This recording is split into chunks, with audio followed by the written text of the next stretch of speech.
Good afternoon, everyone, and welcome to the Pickens County Board of County Commissioners regular session on Wednesday, July 9th. Nice to see everyone today.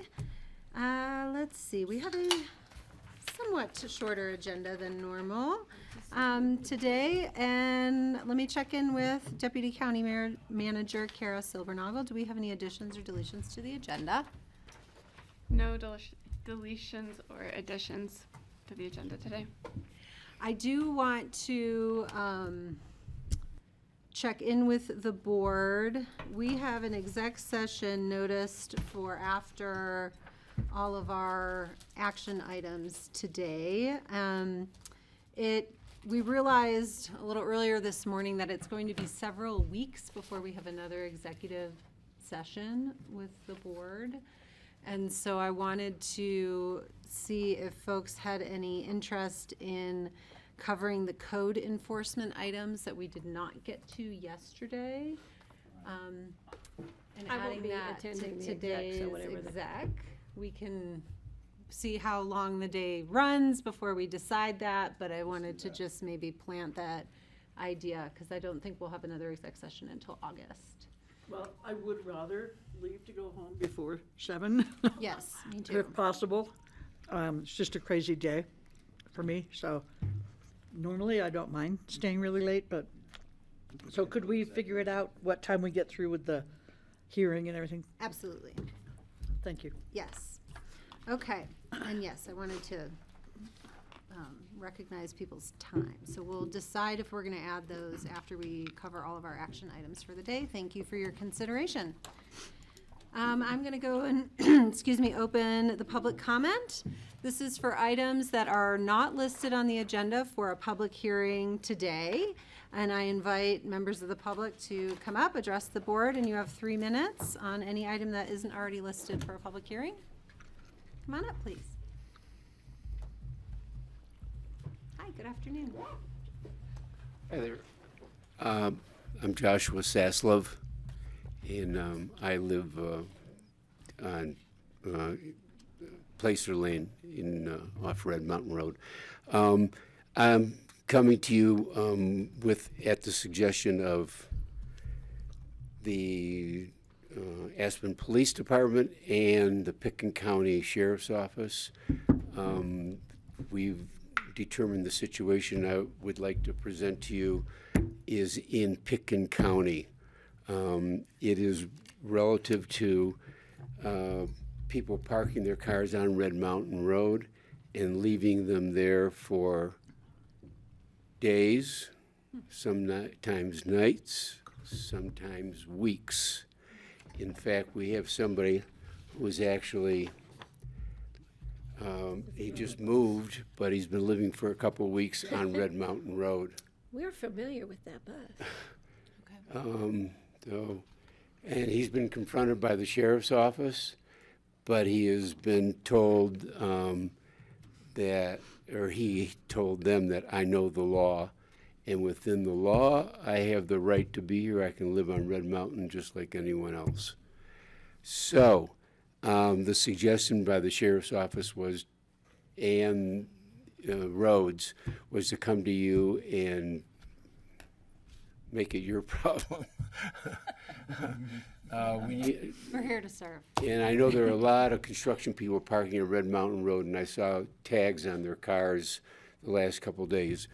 But someone like this, he moves, by the way, they know where he moves. He moves from Stillwater to ABC to Red Mountain. That's generally his. He has a job, I understand, in town and rides his bicycle from wherever he's housed at, in any event. I've made photographs. You each can have a set of them. We're just looking for a suggestion of putting hours, or no parking during certain hours, or no parking a certain length of time, or no parking overnight, or I don't know. I know a lot of people park there and then go to the Rio Grande Trail because there's no parking down there. So in any event, that's my issue, and we'd appreciate it if you'd give that some thought or take it up with whatever department you need to. But I Great, think we thank need you. to If you could give those to our county attorney, Ryan Sure. Neely, I think it will require some Thanks, John. coordination no internally problem. between the I made- various departments. I made one for everybody, I think. Thank you. Thank you. All right? Appreciate so- it. Thanks for Appreciate you coming in. before us. Thanks Keep for you bringing it. posted. Thank you, guys. Nice to see Have a you. good day. You too. Be careful on that scooter. Other items for public comment? Tony, come on up. Hi there. Hi, Tony. Good afternoon, everyone. For the record, my name is Tony Kronberg, and this morning I sent you a quick email, but I understand the link to the letter that I sent to you was kind of blurry. It didn't pop up. And as you know, Aspen City Council had a work session on Monday, and they made the decision to go with a reevaluation of the preferred alternative, which was definitely disconcerting is probably a good way to describe it, because there have been a lot of entities that have recommended that the city explore going all the way to Brush Creek Park and Ride. Some of the entities is the very Board of County Commissioners. In your resolution, you recommended going to Brush Creek Park and Ride. The Aspen City Council, in their retreat, they made it as one of their goals to go to Brush Creek Park and Ride. The EOTC has it in some of their mission statements also to go to Brush Creek Park and Ride. The Transportation Coalition for the 21st Century, they also wanted to go to Brush Creek Park and Ride, as well as I believe that Pickens County, the FAA grant that it received for the multimodal transportation aspect of it, one of the endpoints of that was also to connect the airport to Brush Creek Park and Ride. So I thought we had our Super Bowl. I thought we had a win, that we could take a look at all of the gridlock from Brush Creek Park and Ride to downtown Aspen Ruby Park. With a reevaluation, the endpoints are from Ruby Park to Buttermilk. So here we have nothing in place right now to tackle the biggest gridlock that people have coming into the Aspen. And that is, we've got 20-minute waits, we're sitting in pollution, climate change. So that particular stretch falls in Pickens County. It also falls underneath the basalt record of decision. So I'm asking the Pickens County Commissioners, are you prepared to reopen the basalt record of decision so that we can take a look at the traffic gridlock in front of the airport? And one of the things that Jacobs Engineering stressed to council was that, even in Jacobs' report, they said they wanted to go to Brush Creek Park and Ride based on all the surveys that the city just put out. So Jacobs said if we go to Brush Creek Park and Ride, we're going to need a new environmental impact study as opposed to just a reevaluation. So we have three options. The first option is I wanted to come to Pickens County and say, are you prepared to do something about it? And the only way that I know that how you can do it would be to reopen the basalt record of decision. The second thing is part of the reevaluation, that there's going to be a couple public outreach sessions where they're bound by the NEPA guidelines that they have to go out to the public, so we can talk to, have those goals inserted in there about going to Brush Creek Park and Ride. The bummer was that is not for a year out. The third thing, and I think what I'm going to do is I'm going to ask City Council to reconsider their decision, and I'm going to go out to the community and ask for them to sign a letter of support asking Aspen City Council to reopen the discussion and to take a real hard look at the fact that we're not going to do anything with that traffic with the new proposed lumberyard housing. That's 600 beds, all going into traffic. I don't have to tell any of you this. Francie goes through it all the time. Jeffrey does. I think Greg does too. Kelly, I think you are on the outskirts of it, but that's 20 minutes in front of the airport. And then, so anyway, I just wanted to bring that forward. As you know, it's one of my goals, and I really thought we had it pegged because I thought, oh, great, now I can get back to teaching swimming. And then when the decision was made on Monday, I was just like, here we go again. But anyway, I just wanted to put that out to you for your consideration. Thanks, Thank Tony. you, Okay, Tony. thank you so much. I appreciate it. And you. Is there any other public comment? Does anyone online wish to make public comment for items not listed for a public hearing today? Nobody. Okay, I'm going to close general public comment and bring it to the board for commissioner comments. Yes. I'll start. I made a big change for 4th of July. Instead of sitting here in front of our building on Main Street, I went to Redstone Parade. I rode on a very, very cool antique vintage dump truck called Precious, who had welded on eyelashes and lips, and we decorated her, made her up, even lipstick, and a bubble maker. It was a very different atmosphere. It was really fun to be in Redstone for the 4th of July, and I want to appreciate the community of Redstone for putting on such a great little parade, and it was a great day. The rain came at the beginning and then cleared up for the rest of the parade, so it was really fun. And I also want to remind people we've had some significant accidents, as we've been having a lot in the recent couple of months on Highway 82. I want people to please do your best to try and slow down and drive by paying attention to those around you and the wildlife. And we need to be safe on our highways and in our local streets. I was right behind that accident on Main Street that she got hit on her bicycle. So please be alert and cautious. But also wildfire, we have wildfire stage 1, and we're still having red flag warnings because of wind and dry weather.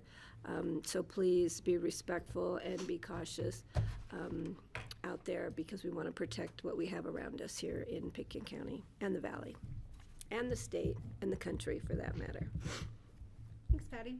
Greg. Sure. Yeah, I'll just tag on to what Patty said. Safety on the highway. People, speeds on the highway are pretty excessive right now.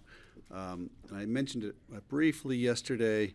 A friend of mine rode her bike to town through Shale Bluffs. It's nice to know I'm not the only one who does that on occasion.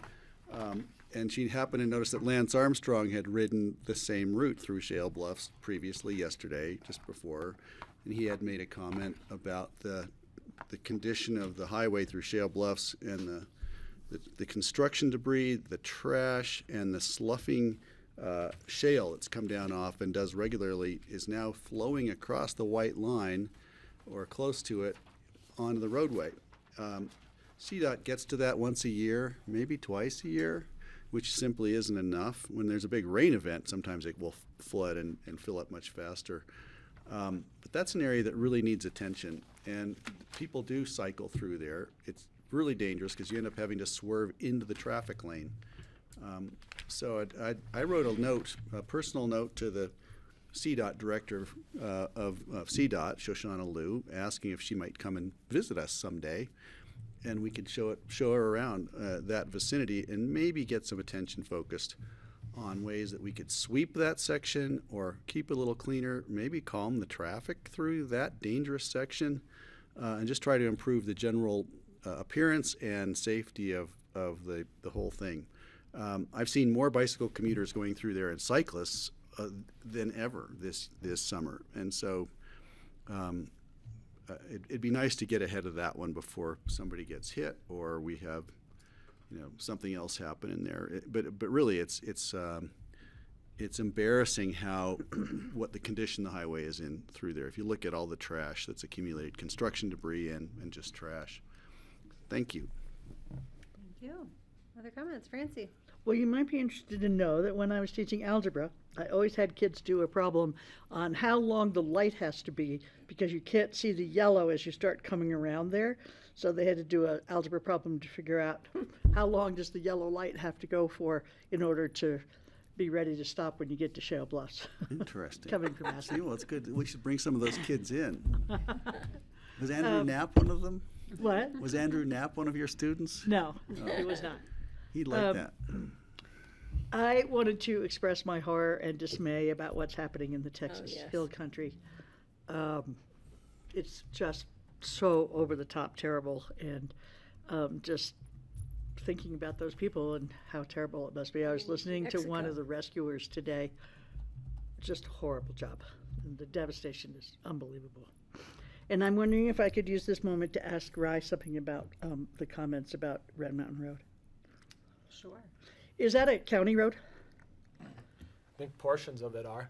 So is it within our purview to say how long you can park there, or is that our job? The county code generally prohibits parking in county right-of-ways. Period. So we don't really have to do anything except have the sheriff enforce it? I think that is generally correct. Okay, thank you. I would just, maybe some signs would be helpful. I know I got busted for parking in the ABC because I didn't realize we weren't supposed to park in the ABC. Passed in an area where there were no signs. Right. So perhaps there's some consideration to helping people comply with our code. Can I add Yes. real quick, if you don't mind? Go ahead. Francie, we've been looking into it, because I've been receiving, because it's in my district of North Star, of this gentleman parking on the state highway, where our hands are pretty much tied as far as enforcement, et cetera. So I've been working with Alex and Parker on the issue. It's very difficult for enforcement to tow someone's home. So and the fines for parking are a lot cheaper than paying rent somewhere. So we need to figure it out, but I think as far as enforcement on county road, I've been asking the question, how many times can you get a parking ticket for parking illegally in the same place over and over and over and over again? So the sheriff's office has been looking into it, working with CDOT as far as the parking issues that now are getting spread to other places in the county as far as parking on county roads. And that's, Yeah, I'll just add, so this is a perennial problem that seems to bloom every summer around here more profusely than in the winter. And you kind of have two categories of folks. There are individuals that are living and working, that are utilizing right-of-ways and other public spaces to essentially live. And then you have folks that are coming to the valley to recreate and parking in public spaces to essentially recreate. There really isn't a clear distinction between those two types of use. So the board is aware, I am putting together a memo for the sheriff's office and open space and trails and the rangers to provide some additional guidance on how to handle this issue, because it does come up every year, and it's something that I think some more clarity for everybody, including parking on state highways, which isn't totally out of our hands either, can be addressed. So. Thank you, Rod. Thank you. thanks, Francie, for bringing that up. Jeffrey, do you have any comments today? Okay. Thank you. Thank you for bringing that up, Francie. I know it has elevated for me more thoughtfulness around emergency preparedness at camp. Yep, the hill You know, country. as I'm sending my children away to summer camps occasionally, and you know, thinking about what do they need, what should I be asking in terms of how the camp is prepared, and what can I be doing to be helpful with that preparedness. It is horrifying, and I feel heartbroken for them. And I guess the director of the camp lost his life trying to help some kids. And Yes. Just horrible. And then, can I add on to that? And then we had the one, was it last night or today? In New Mexico. Yeah. And I am sure the county commissioners, or in Texas they're called judges, will be attending the National Association of Counties Conference starting Thursday. I have a feeling that we will have some representation from Texas, probably not as much as we usually do at those conferences, but I think that there will be some in-depth discussion on pre-planning and alarm systems, notification systems as part. There's a whole session on emergency response and management, so I think this will be a hot topic. I will bring back whatever I may garner from this conference to us here, because you know, we never know when those same kind of emergencies will happen right here at home in the Roaring Fork Valley. And send our regards. I know I will. It's gonna be tough. Hey, Kelly, can we add one more thing? I think we all received this letter from local public radio. We're gonna cover it in open It's coming, discussion. just want to alert you, if you have a chance to look at it before open discussion, that'd be great. Thank you. 'Cause it's a today thing. Thank Yeah. you. I have already responded. And I do want to just address Tony's comments. She's left, but just a reminder, there is a stakeholder group that is meeting regularly to discuss the broader transportation and traffic issues along the corridor from Brush Creek and up into the valley. We've designated Francie and Greg to participate in that coalition and have contributed $15,000 to that effort. And so 18? 18. Really? Oh. Okay.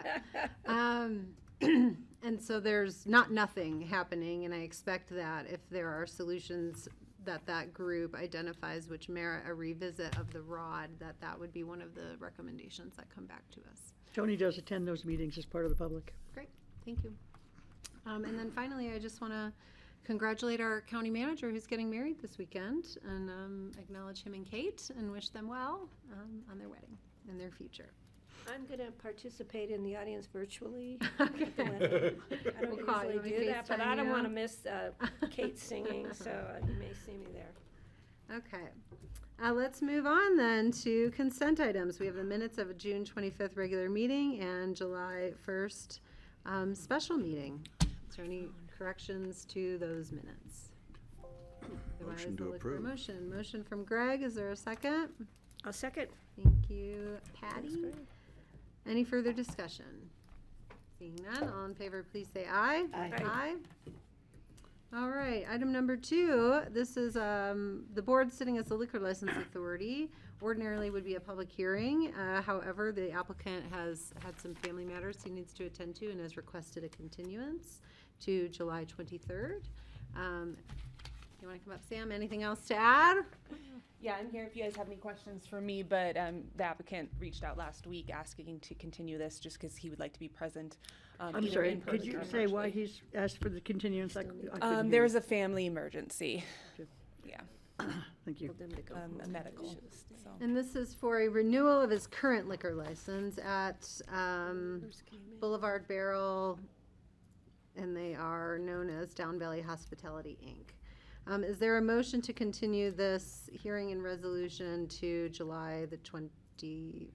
I have So a moved. procedural question. Do we need Hold to on. I'll open the public public hearing, hearing yes. anyway and close it and continue Yes, it? I will. I will open the public hearing on this item. Is there any members of the public? We had some that were here and left. We do have lunch. Yes, good.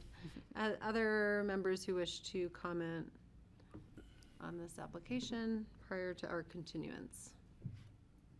Seeing none, I'm going to close the public hearing. I have a motion from Francie to continue. Is there a second? I'll second. Thank you, Patty. This is to continue the resolution, the public hearing to July 23rd. Any further discussion?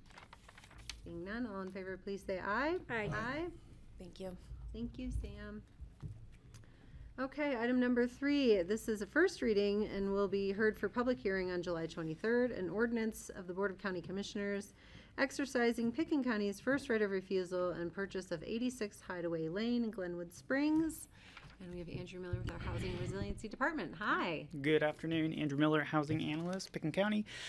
So as Kelly said, have an ordinance in front of you for first reading for Pickens County to exercise its first right of refusal to purchase a deed-restricted unit that one of our employees purchased back in March of 2023. Just as a kind of quick overview again on how that deed restriction program works, that employee came to us in early 2023, went through the process. I'm not sure whether he worked with Rich or Kara, but someone in the admin team went through everything, ended up getting approved to participate, and then ultimately ended up purchasing this unit in, it's listed as Glenwood Springs, but it is actually a no-name. With that, the deed restriction does allow for Pickens County to have its first right of refusal. So this employee came to me about a month ago, stated that he and his partner were looking to buy a free market home together, can't own both units at once. So then we went through the process to figure out what his current valuation is, and then start the building a contract for Pickens County to exercise its first right of refusal. With that, it's a 2-bed, 1.5 bath, just over 1,100 square feet in no name. It was purchased for a total price in March 2023 of $754,000. The typical split is 60-40. The employee 60%, Picken County 40%. So we contributed $270,000 at the time of purchase. They contributed $484,000. With their 3% compounding interest, they're at a current valuation with a few capital improvement items that have been added and credited at a current purchase buyback price of $522,885. When we look at what the county's total investment, that puts us at $792,885 if we take into consideration our 40% as well as that appreciation for that buyback price.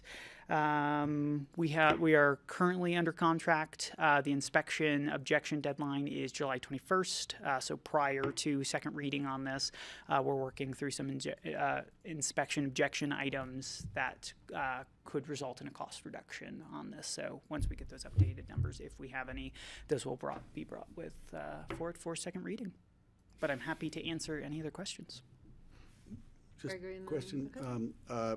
is this contingent upon the other contract going through? I'd hate to see the other one fall apart and this They're one. already under contract. They're already under. Yeah, he's- and they're I in think good he shape. closes. Okay. I think he mentioned in like a week or two. Okay, just want to make sure that it'd be a shame No, if. he did not. At least that the employee had not mentioned that there were any contingencies in their contract. Got it, thank you.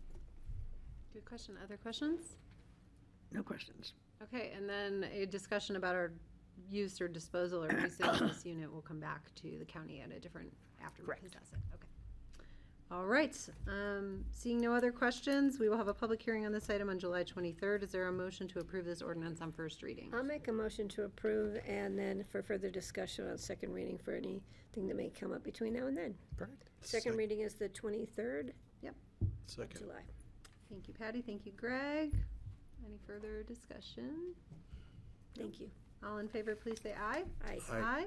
Aye. Thanks, Andrew. Thank you. Have a good one. See you. Appreciate it. Okay, item number 4, this is a second reading and public hearing on an ordinance approving a lease agreement with the State of Colorado State Board of Land Commissioners related to the Phillips Mobile Home Park. County Attorney Richard Neely will.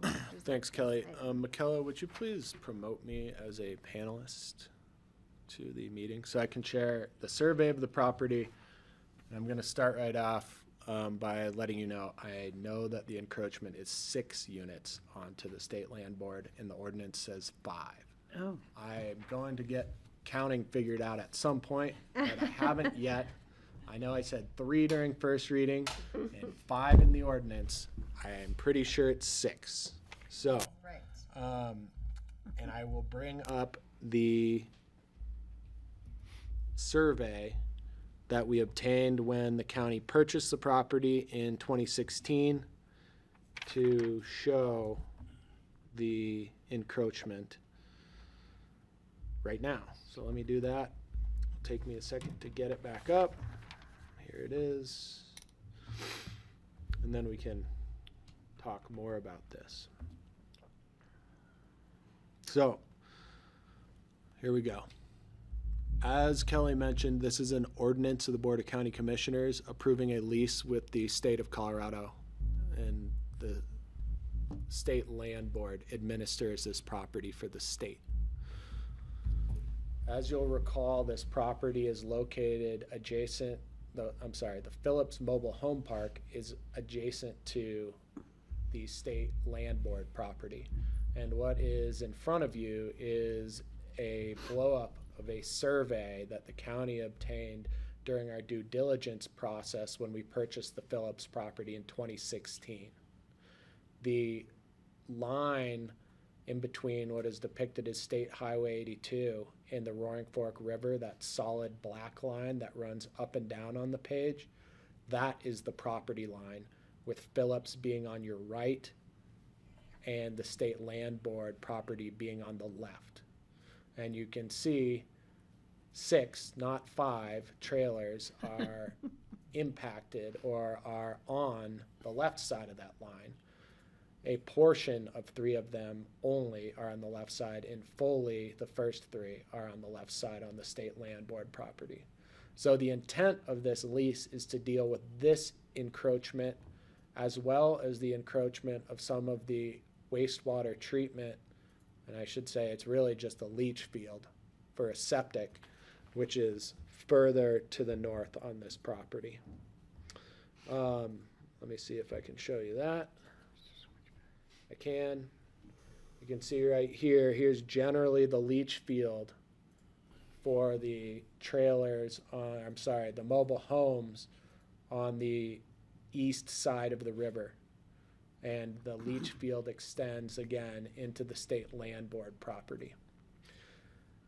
So knowing I need to correct the ordinance to include the correct number of units that impact or go on to the state land board property, the ordinance also generally calls out infrastructure serving the Phillips Mobile Home Park, and that infrastructure is this leach field, generally speaking. Question. Now or wait? Well, I just wanted to ask, are we certain that there isn't another part of a lot or another significant piece of infrastructure just along next to the trailers themselves that might be something we need to? I assume that here's the road, the down valley road that comes out of the Riverside units, and here's the public parking area where fishermen and rafters launch. Mm-hmm. I assume that each of these trailers has various levels of infrastructure running into them, whether that be electric. I think most of these units are in propane over here. As far I am aware that these units don't have the best septic, and often the gray water from these units is not treated particularly well before it ends up in the Roaring Fork River, and is one of the reasons that these units need to be considered for relocation. But I'm assuming that the hookup to whatever leach field or cesspit or whatever is serving these particular units, there's likely infrastructure in the road here to get to kind of wherever the drainage area is for this. I do not think there's any buried tanks for these units. So Right. Yeah. Just You know. thank you. Just looking at the rest, like even the cabins are close enough to the the property cabins are line. very close. I mean, this was a surveyed lot line, an improvement survey that we obtained when we purchased the property. So my inclination is it's generally accurate with respect to what improvements encroach onto the state land board property. But this is a pretty accurate depiction of what that is. I'm sure there is personal possessions and other items that have migrated onto the state land board from not just these units, but maybe other units in this area. I mean, they have occupied this area as long as these structures have been here, which date back to the 70s and perhaps before that. Yeah. Okay. Just wanted to make sure we're thorough with whatever's underground or what else needs to be considered. Now, why isn't the septic field on this side depicted? I don't think there is one. Where's the pipe run? I mean, mostly to the river. I thought there was, but it's been years since Tanks I or something. walked. Yeah, I thought there was There, too.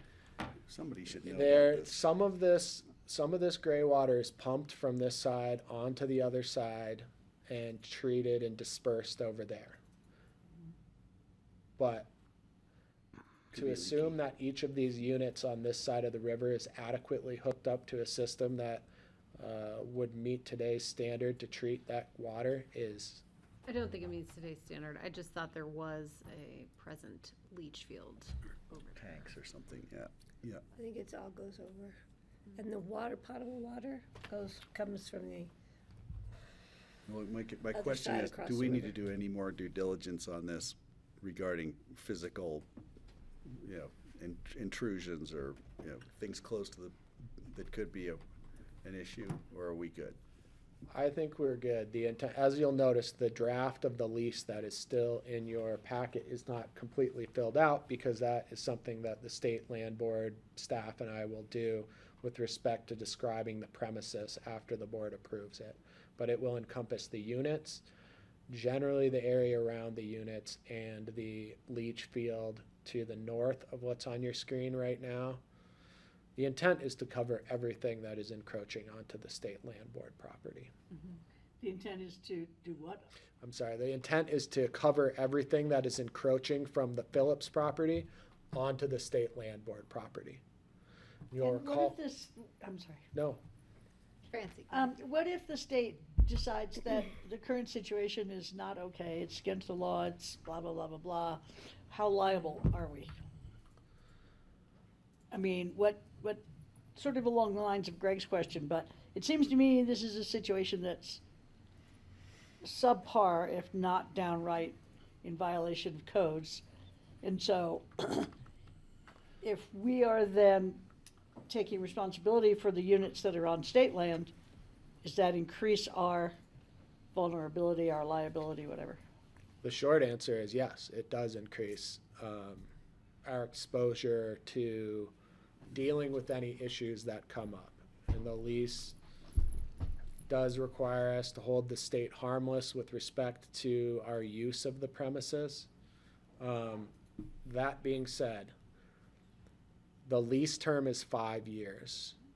The general discussion with the state is that this lease will not likely last 5 years. Let's hope not. Except for perhaps the leach field portion to the north.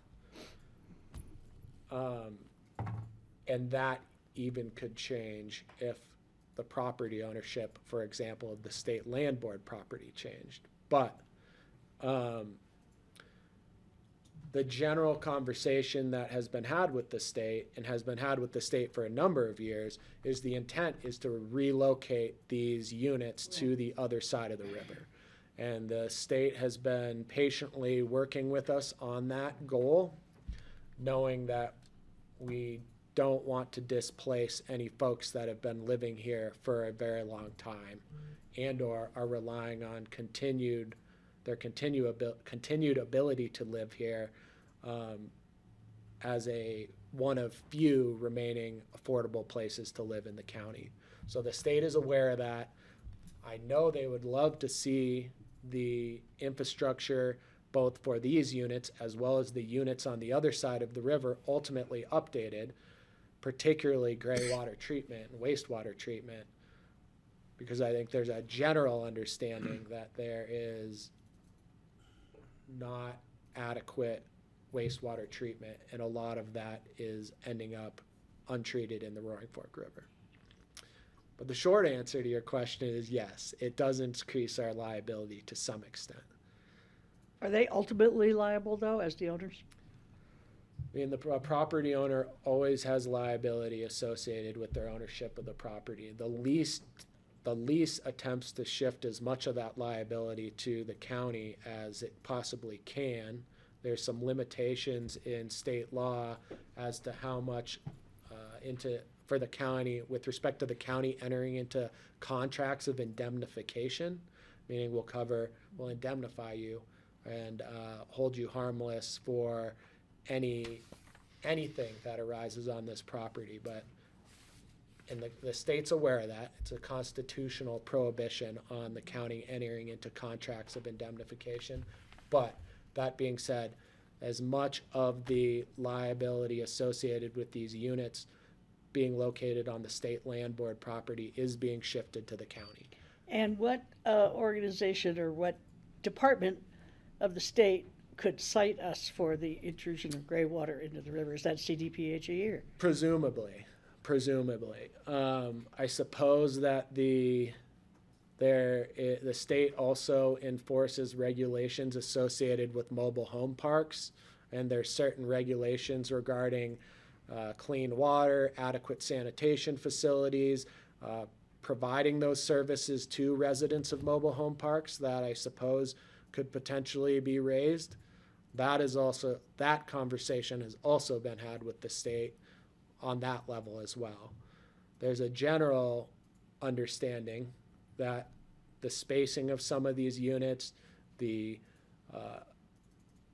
infrastructure serving them is all antiquated, needs to be updated. The state is aware of that, and conversations have been had with the state. Again, knowing that I can't speculate too much on behalf of the state, but knowing that if they come down too aggressively on this, then it may put us in a position where we are, again, Kicking people off. eliminating housing. Yes. And the whole point of the Colorado Mobile Home Park Act is to make sure that people don't lose housing. So it's a bit of a push and a pull there, but I believe the state has faith that we are moving in the right direction for this property as a whole. Whether it And be when you say these- the state, who are you actually talking about? the so the state land board with respect to this particular issue, and Okay. then I can't recall exactly which branch of the state deals with the mobile home Okay. enforcement. Just the AG's office. I don't think it's AG. Well, I think ultimately the AGs could get involved, but the can't remember. I don't think it's DOLA. I'd have to look Okay. specifically. All right, thank you. Thanks, Francie. Patty had Yeah, questions too. this discussion has been going on for 20 years. I know. Johnny Lee worked endlessly trying to get this resolved many years ago. We were this close, I can't tell you how many times. It really started to really come to a head when we purchased the land, of course. But the fact is, there was never really an adequate lease with the previous owners of the property. There's also the floodplain issues, et cetera, Debris flow. everything. So this is what we can do in the interim until we are able to move those people, those units, which are not really movable, to relocate. And the septic, of course, has always been a huge issue, and it continues to fail. But I think it's time that we move this forward, get this step done. As you said, it's only a 5-year, see what happens in the next 5 years, but we need to just clean that up, because if we don't have a lease, the owners, or I don't know what would happen with the people who are living there. Would they have to then lease from the state, which doesn't want to do that, so. Yeah, so then Yeah, we bring I in the think we mobile should home take park, this so. step it's- too, It's but- very involved and very lengthy, but I think it's time we move it forward in light of the public comment we received today.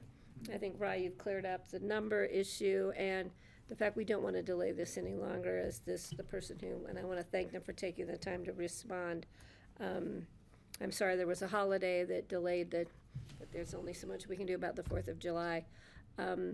So I think it's time we move it forward on second reading here today, and then finalize whatever is still hanging out there, and we can move forward and hopefully eventually, sooner than later, get folks moved out of harm's way. As we found across the country this last couple of days, we don't want people living in floodplains. Yep. And it is the Department of Local Affairs, and now the state has a Department of Housing, and that's what I couldn't recall exactly. When we started this conversation with them, and I think Kara was involved in that, or I know Kara was involved in that. We started with Department of Local Affairs. They have now created a Department of Housing that the Mobile Home Park Act and the program, the state program associated with that, is now nested under this Department of Housing, which again is a subset of DOLA. So that conversation has been ongoing. Thank you. Other than that, I'll just remind the board that the terms of the lease are, it's a 5-year term, and the consideration is $5,000 a year for the lease. Those are the main provisions that I think are pertinent to the discussion, other than to the extent of the encroachment, which will generally be covered by the premises description in the lease. So this is second reading, and it is a public hearing. Has there been discussion on disposal of the land to us? We have been discussing a potential acquisition of a portion of this property where the encroachment exists, and maybe even to the larger extent, an acquisition of some of this property. But that conversation has been had and is ongoing. I think the state is a relatively minor issue for them, but one that has been plaguing them for a number of years. So this, I know, will be a good step for at least having the state feel it is adequately fulfilling its mission with respect to the state land board to steward the state land boards in a way that generates or fulfills the purpose of those lands, which is to generate dollars for schools. The lack of a lease in place has been an issue for their program and their mission, their staff's mission, for a long time. So this will resolve that issue with the state. I think it will also forward a discussion about whether a potential acquisition of some of this property would be appropriate. Great, thank you. Other questions? Jeffrey? The question from the homeowner that came in today, they're not financially liable. This is not, the $5,000 is not going to show up on the leasee or the homeowner's bill in terms of the encroachment overall. Sorry, I didn't mean to interrupt you. No, the short answer is no. The county will bear the burden of adding this to cost liability for the overall management of the Phillips Mobile Home Park. The terms of the leases for these folks will not change. Whether we had the ability to enter into leases for property we didn't own beforehand, that's a different question. But we have a lease for these folks. Thank you. So. Great, thanks, Ryan. Other questions of Ryan before I open the public hearing? Okay, can you please check if there's anyone online that wishes to comment on the second reading of this ordinance approving a lease agreement with the State of Colorado State Board of Land Commissioners related to the Phillips Mobile Home Park? All right, I am seeing none, so I will go ahead and close the public hearing and bring it back to the board for further discussion or a motion. I will note the motion needs to amend the ordinance to say 6 units are encroached. I'll make a motion to approve a lease agreement with the state of Colorado with the amendment that there are 6, not 5 units on this piece of property. Thank you. Is there a second? Second. Thank you, Jeffrey. Any further discussion? I will just note that I think that this doesn't quite perfect, but further strengthens our ownership interests over here in entering into this lease with the state and being able to support the leases that we've entered into with the mobile home owners on that side. And then I think we've remained consistent in our plans to relocate those out of the floodplain at some point in our redevelopment process of the other side of the road for the Phillips Mobile Home Park. And there is more to come and more communication with the owners of those units to be had. All in favor, please say aye. Aye. Aye. Thank you. Thanks, board. Thanks, Rye. Item number 5, this is a confirmatory public hearing for an emergency resolution authorizing the chair to sign agreements authorizing the Federal Aviation Administration to temporarily transfer $1,430,000 in entitlement grant funding to the Eagle County Regional Airport. And do we have anyone here? Do you want to take this, Kara? I'm wondering, I'm a little out of loop if Rye, are you moved in on this one? Sure, I Ryan can. is not here. Generally, yes, I can help with this. Lots of times. So this is a confirmatory reading of an emergency resolution that the board passed on, well, first reading, or the emergency reading at the last BoCC meeting. The title of the resolution is rather self-explanatory, and I would note that the dollar amount, which was not correct during the emergency, or was corrected during the emergency reading, is now corrected, it looks like, in the confirmatory reading.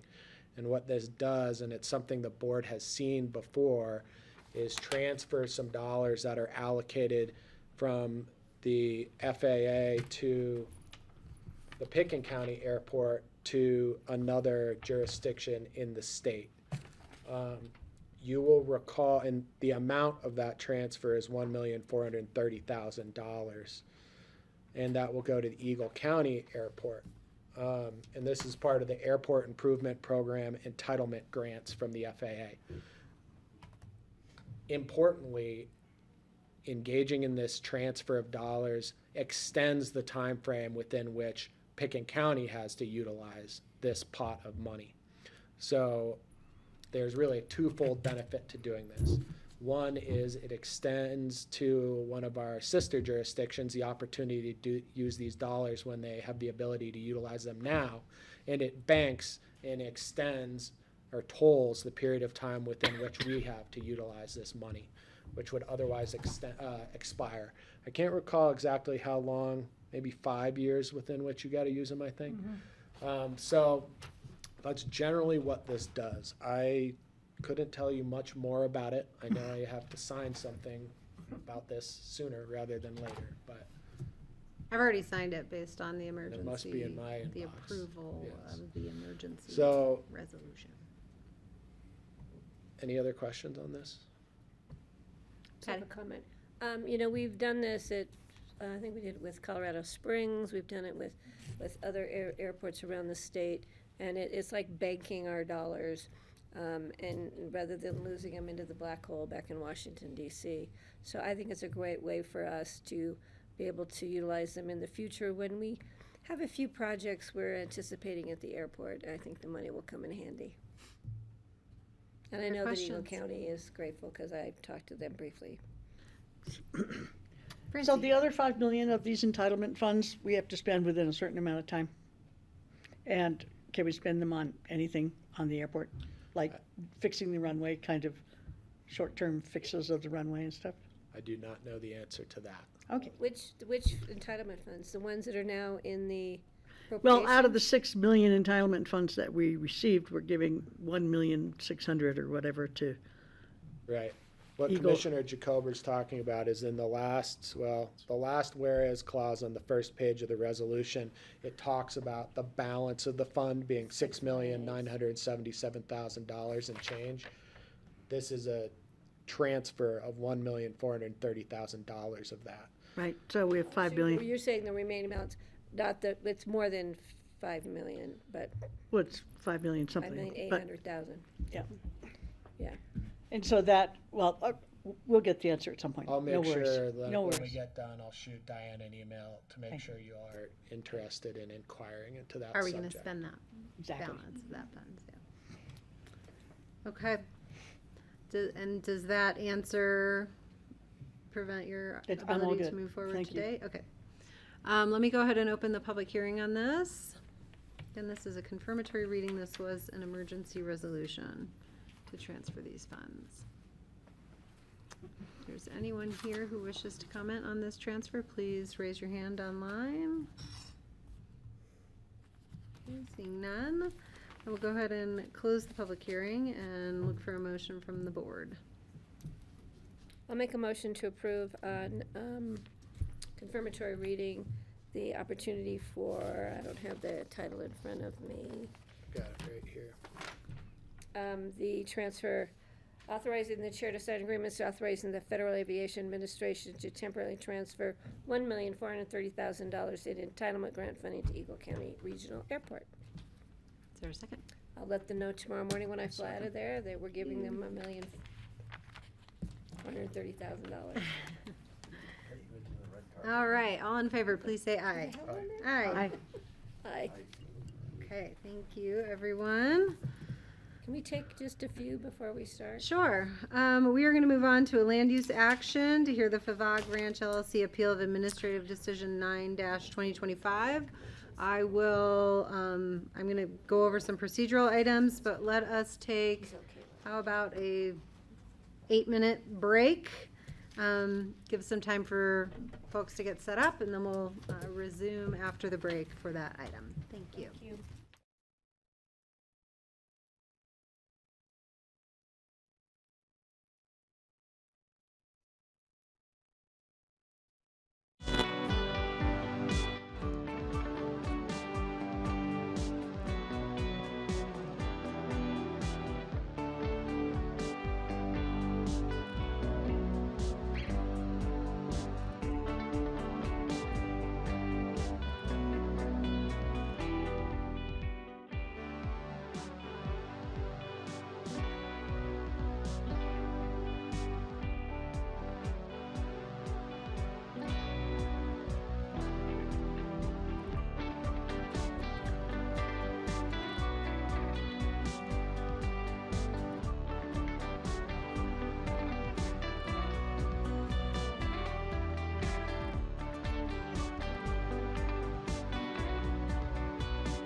welcome back everyone to the Pickens County Board of County Commissioners regular session on Wednesday, July 9th.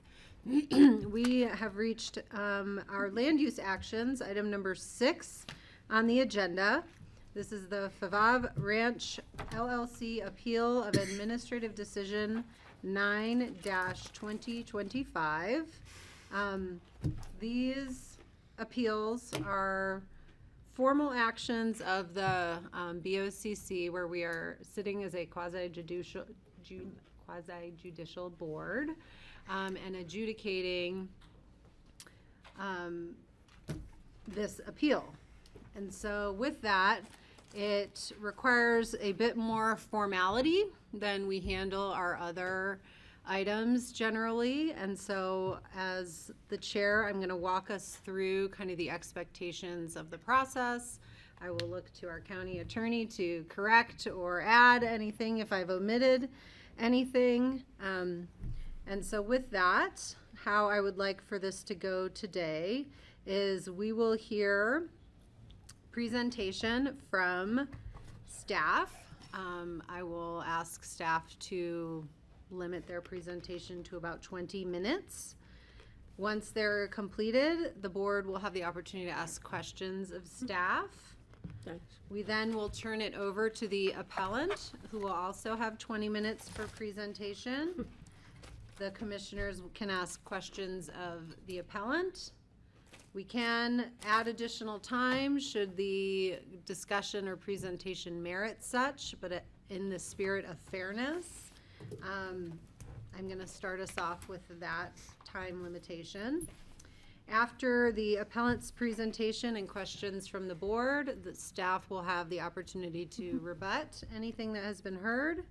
Then we will bring it to the board for discussion on the merits of the appeal and our decisions to either uphold, deny, remand, reverse, or modify the conditions of the appeal.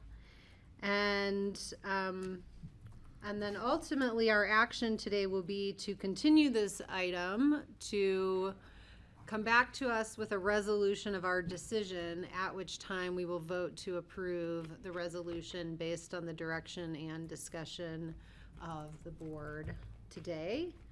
There will not be public comment as part of this appeal process. Are there any questions of the board members? Yes, Jeffrey. Just disclosing that I did walk the site with the applicant and with Ned Andrews, the head of Snowmass Creek Capital Upper Caucus, on Memorial Day 2024. So, disclosure. Is there any action required of Jeffrey based on that disclosure? Not unless he feels like he cannot hear and act on this in a fair and unbiased manner as a result of that site visit. But I don't see anything that would, in of itself, cause you to have to recuse yourself from that. Thank you. Okay. County Attorney Neely, is there anything to add to the process that I've laid out? I don't have anything else at this point. Okay.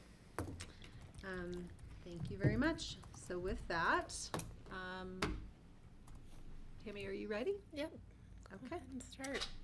I'm going to go ahead and invite you to start. Thank you.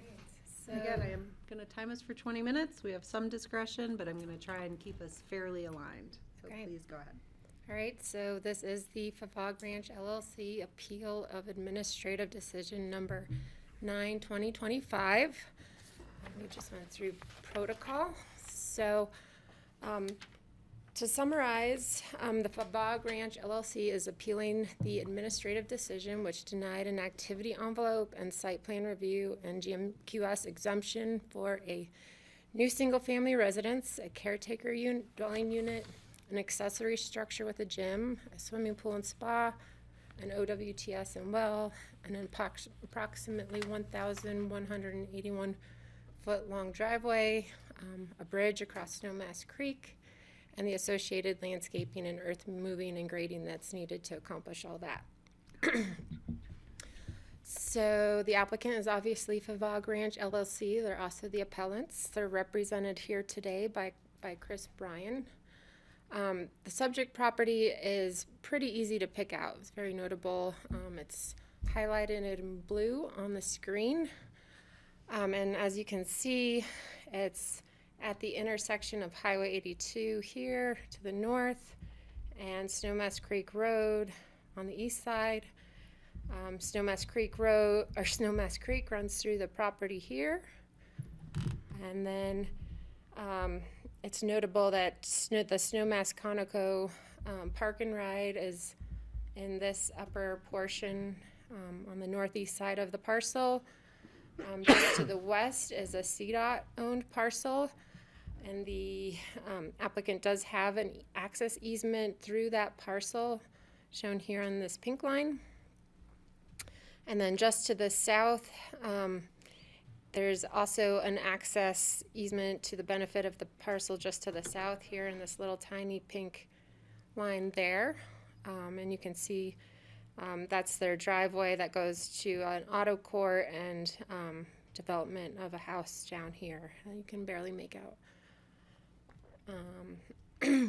So prior land use actions include a 1997 BoCC resolution, which approved a 1041 hazard review and conceptual submission for a building envelope on the west side of the creek. That was with access from Highway 82. That plan wasn't recorded and those approvals have lapsed. The next land use action was in 2001 by a hearing officer who denied an application for a 1041 hazard review and building envelope on the east side of Snowmass Creek Road, or on east side of the creek. And we don't have records of that, presumably because it was a denial, so we don't really know exactly what was proposed.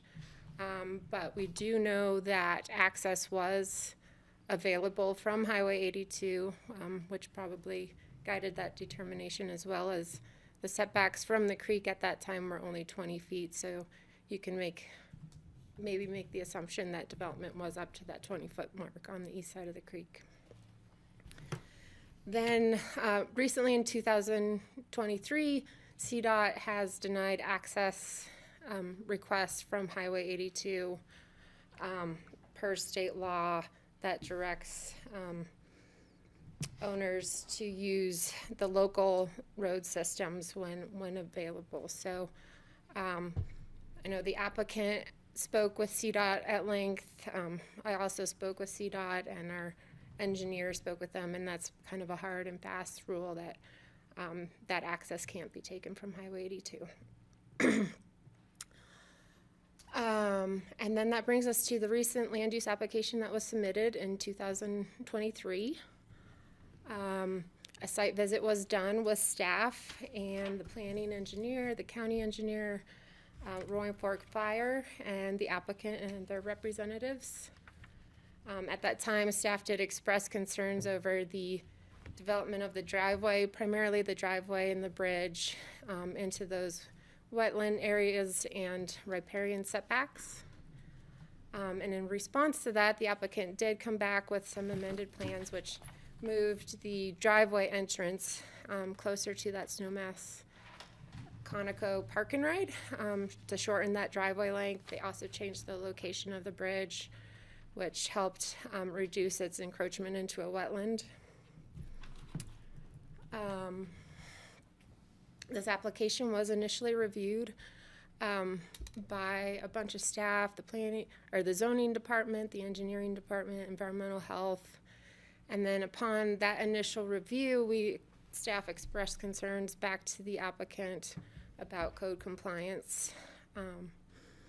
And given those concerns, the applicant did submit additional supplemental information.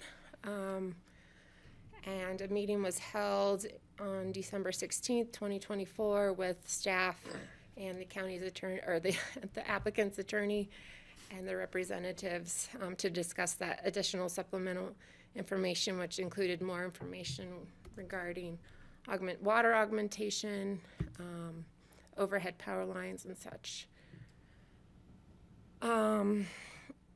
Through this whole process, staff continued to discuss the application with Holy Cross regarding the power lines, environmental health, the planning engineer, floodplain manager, CDOT, and the county engineer.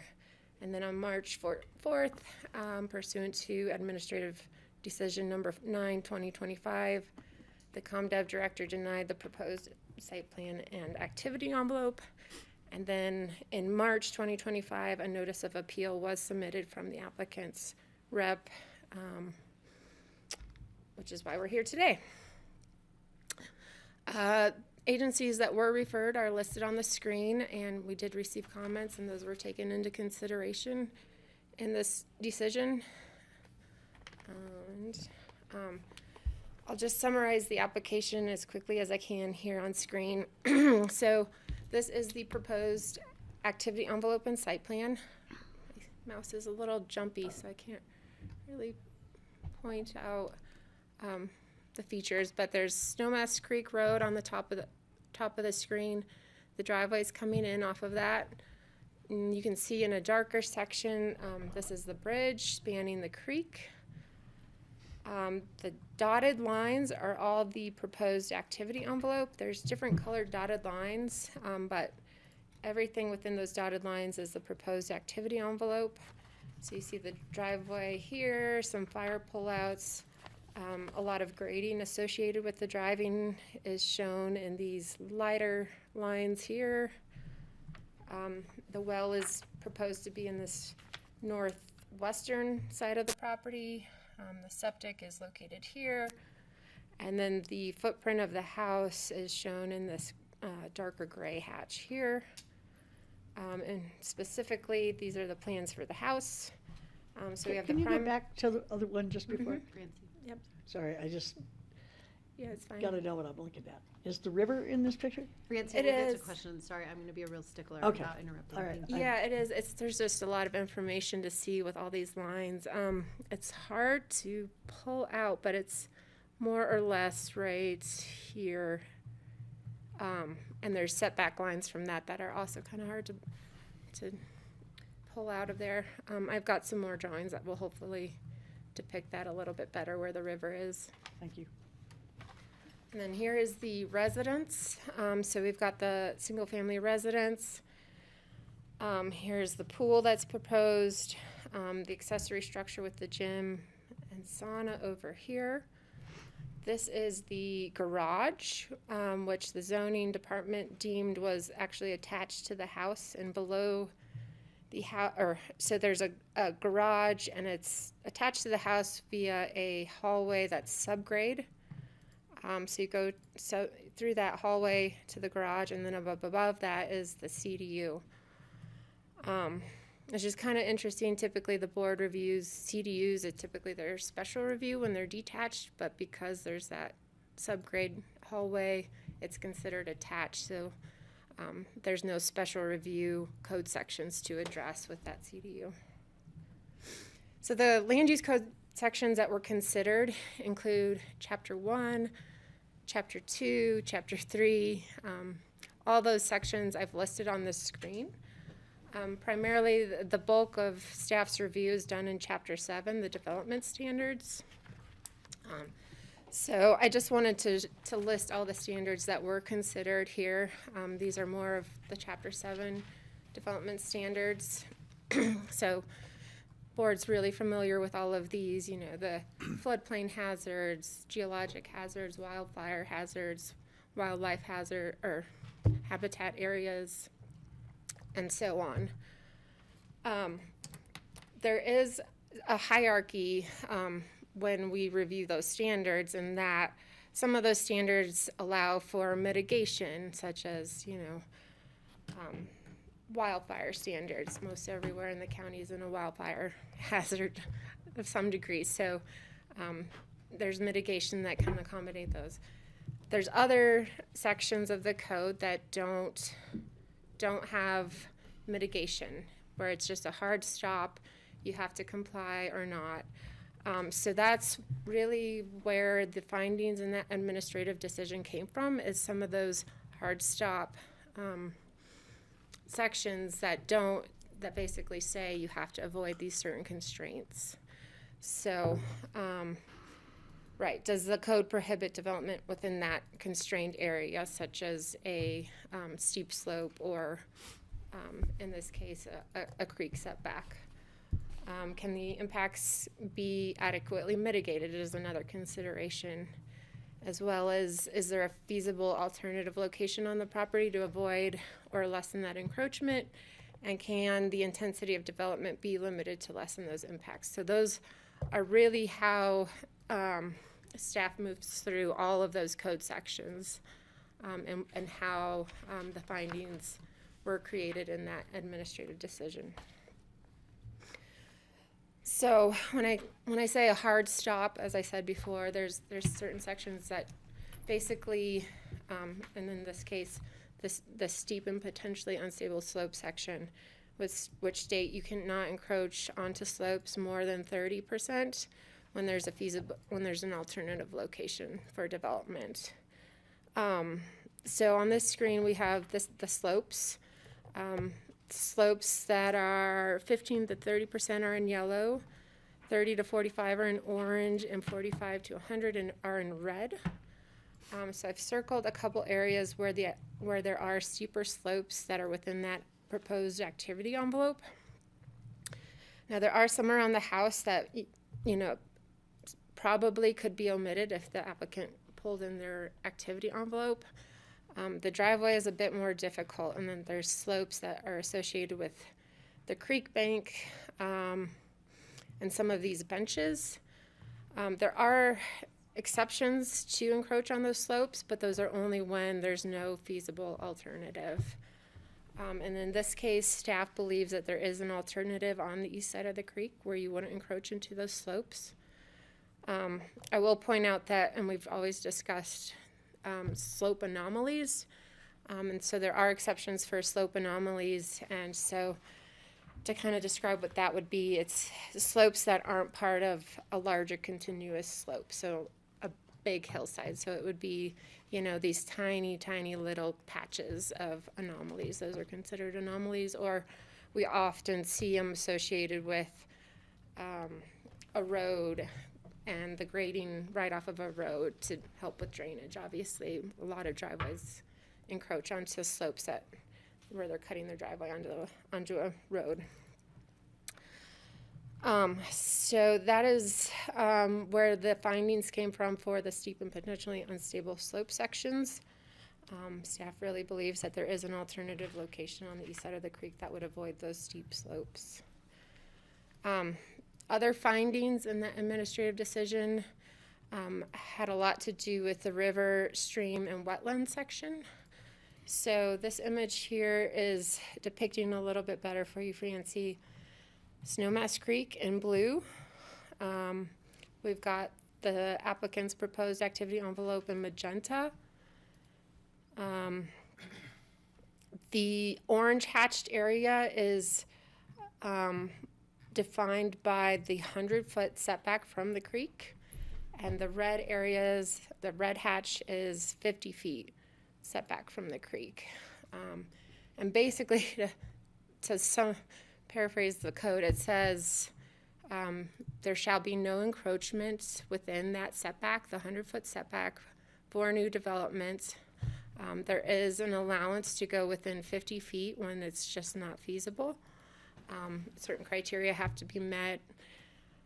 The applicant did provide some reports, engineering and ecological reports, to demonstrate compliance to encroach within that 50 feet.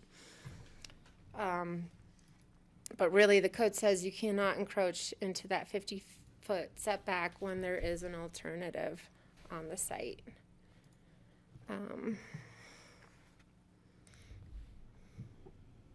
Again, staff found that there is an alternative on that east side, which is shown on this image here in green. So basically that green area is all areas outside of the 50-foot creek setback. And other challenges and considerations that were taken into account are considerations for the septic system. There's a pretty hard stop when it comes to where a new septic system can go in relation to a creek, and so it has to be beyond the 100-foot setback. So I've hatched here in this little section here a potential area for a septic system. I mean, potentially you could also put it over here.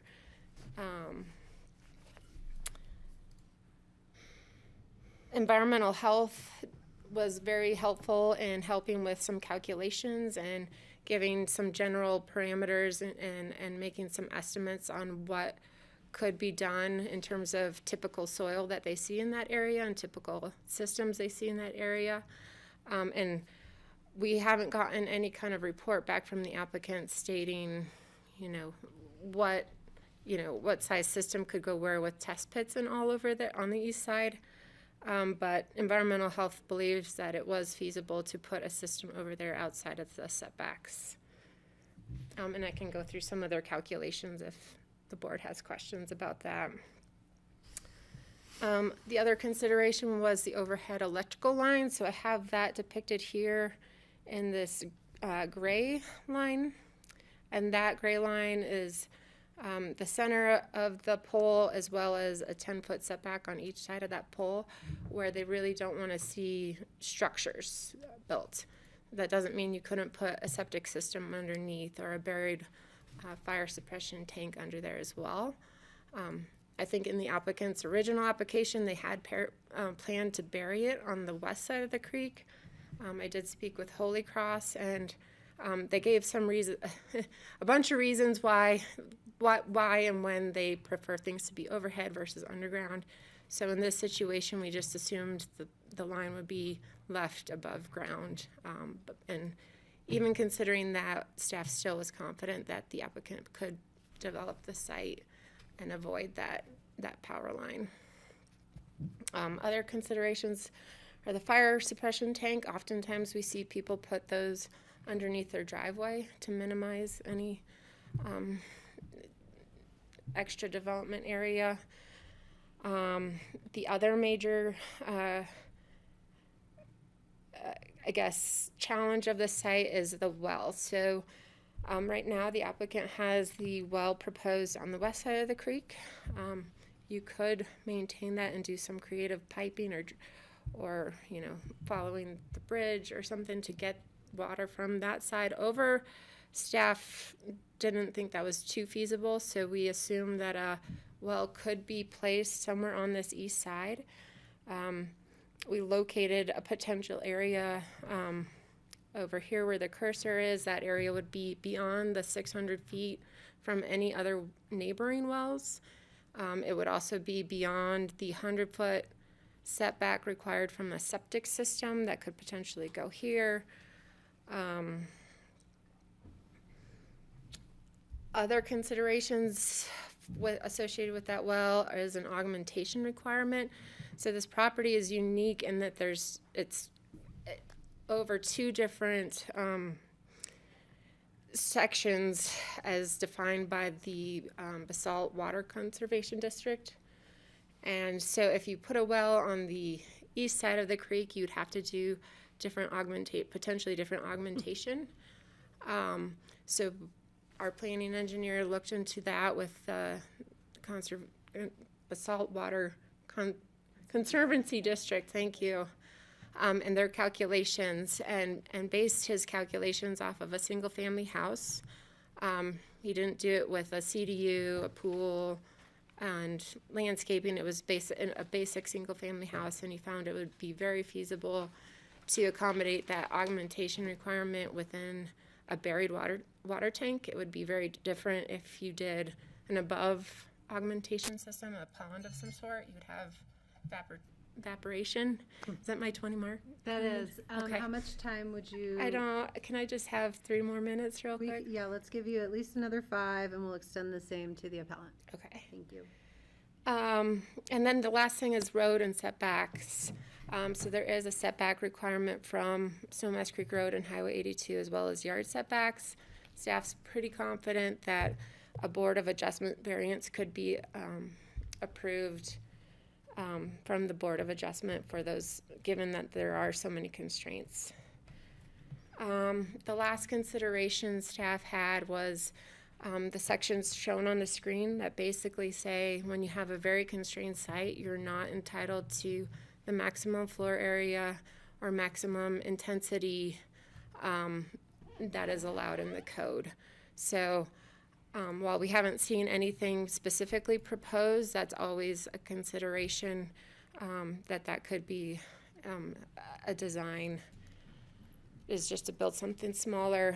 So right, removing the CDU would remove parking spaces, water needs, septic needs, etc.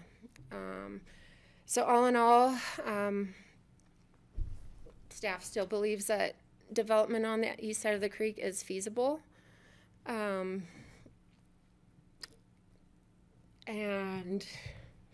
yeah, I'll just wrap it up and remind the board that this is not a total new review of the application, and you're familiar with this appeal criteria, so I'm not going to read through it either. I'll just get to the end of the presentation and let the applicant present. All right, well, we will go to the board for questions of Tammy on this. I have a really Yeah, simple Nancy, go ahead. question. So the driveway that is proposed, is that the road that goes up that you can see from the highway that goes up along the creek? Yeah, so it does follow like a 2-track road that's been Yeah. cut in and is being utilized. Nothing's That- been permitted associated with it. There's but no permit associated with it? No. But that was where the proposed access to the highway was, before the highway said no to direct access? I don't know that anything was ever proposed off the highway, because that was always a pretty hard no from Okay. CDOT. Well, it showed that pink access, so. Yeah, And yeah. that went, seems like that yeah. went to the road that's already Yeah, there. exactly. Okay, thank you.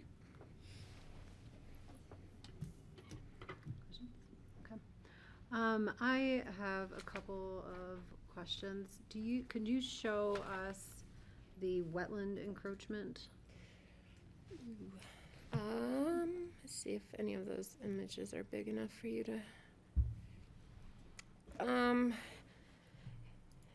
Yeah, so there's some lines here. They're hard to pull out, but there's these gray dotted lines. So right here where my cursor is one of the first delineated wetlands. There's also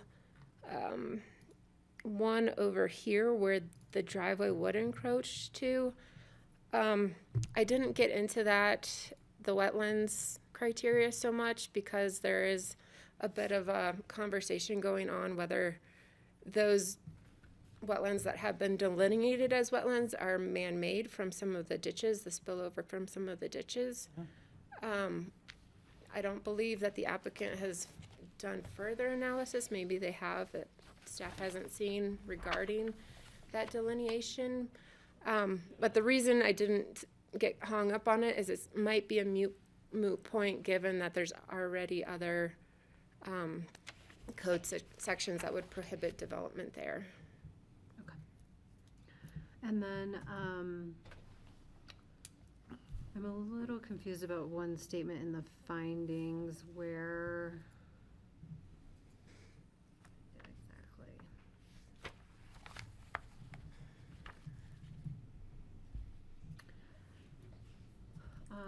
Number 12, it says the community development director further finds the proposed driveway and grading activity envelopes fully encroach into each side of the Snowmass Creek riparian area, producing a 0-foot riparian setback. When I read that, to me, it sounds like they're like on the river or in the river. I mean, So I don't it's know. how do you say you're totally crossing the entire creek with the bridge, so there's no setback. Okay, so that's relevant for this location for the bridge specifically. Okay, because when it says proposed driveway and grading activity envelope, so a portion of that envelope produces a 0-foot riparian setback. Yeah. Okay. Sorry, that's not more clear. Do you have more? I do have one more, but if you want to follow No, up go on ahead. that. Well, yeah, it is about the bridge, if you Okay, want me go to. ahead. I'm just wondering about the location of the bridge in this. Is it may be irrelevant, but I'm wondering if the bridge were at a narrower point in the river with less steep, if we could ameliorate the steepness of the slope at the place where the bridge is proposed? Would that take away one obstacle if it were placed at a, where it's not so steep? Yeah, and I think the applicant has gone to great lengths, and their engineering team has, to really evaluate the best locations for the bridge. They did move it from that's upstream the to spot I was wondering downstream about. to really find the place that is the narrowest and would have the least amount of grading. I think I mean, given that there's creek banks that are pretty steep, I think it'd be hard to find anywhere that wouldn't encroach on steep slopes, but it's more of an issue of that wetland or the riparian setback. And the stream length of the setback. driveway Yeah. going through there. Okay, thank you. And then, sorry, okay, I have one more question. When I'm looking at, again, further down in that finding 12, there's I read it as particular attention on comparing the proposed activity envelope, the total proposed square footage of the activity envelope at 140,052 square feet versus this alternate number of 26,191 square feet, but it doesn't tie that to any code language. So I'm just curious if there is some code language that supports that comparison for our consideration. Yeah, I'd have to. So there's, I know in chapter 7, there's a statement on that staff works with the applicant to define an activity envelope that is big enough to accommodate the development, but small enough to be aligned with the comprehensive plan and reducing any kind of having more disturbance than is necessary. Okay. We can pull out some code sections associated with that, but Okay. Well, maybe just look that up, and if it becomes. Do you want me to, yeah, I got it. Right now, yeah. Yeah, it's in 71050. Okay. B, which talks about site plan process incorporates activity envelope approach, in which county staff works with the applicant to determine which portions of the site, if any, would permit the proposed activity or development conducted in the conformance with the land use code and the comprehensive plan. I don't think that was, is that the statement you're thinking about, Tammy, or there's another one about, it's the next, actually C is where I think more of in general, the defined activity envelope for development of primary uses shall be large enough to accommodate the proposed principal use of the property and traditional permitted accessory structures, infrastructures, and uses, but should not be significantly larger than the area needed for such structures. So I think it's just an effort to provide some comparison of area that's impacted. And that's 7-10-50C? That is 7-10-50C. All right, any further questions right now? Yes, Francie? So, when I just look at the drawings and read about some of the constraints that you're finding, I'm wondering, is the only alternative that you've seen on the east side? pretty much. The whole west side has constraints. Yeah, most of the west side has extremely steep slopes on that light hill, which really pushes any development right up to the creek. Up to the creek. Okay, thank you, that was helpful. All right. Jeffrey, please. So, for your east side development, the only BOA variance required would be the road setback? And the front yard, potentially yard setbacks, depending on where. So that's all. Okay, thank you. Okay. You will have a chance to answer further questions or respond to anything you hear from the appellant. Tammy, thank you. I'm going to invite the appellant team to come on up. If you need a minute to set anything up, we're happy to come oblige. Where do you want to sit? Red light is on. Chair if you guys want one. Okay. I can sit back. I Where's the beer? Spoon to jam.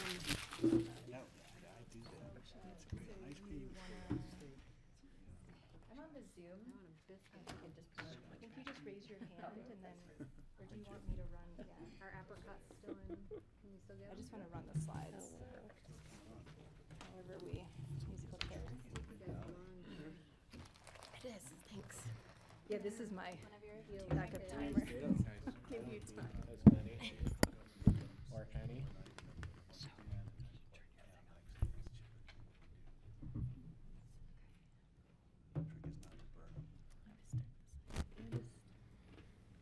And then you go to the presenter.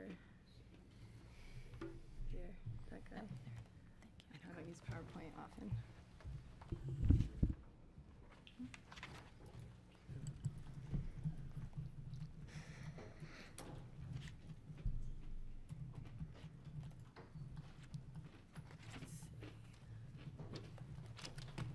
Okay. All right, and we will extend 25 minutes, and then Thanks. you can check back in if you run over. Great, thank you. As Tammy said, I'm Chris Bryan. I was listed as the presenter. I'm also joined here at the table with my law partner, Haley Carmer from Garfield and Hecht, and also Sarah Adams from Bindon Adams. We have Alex Keloff, who's the principal of the applicant. Thanks, Chris. I'll get started.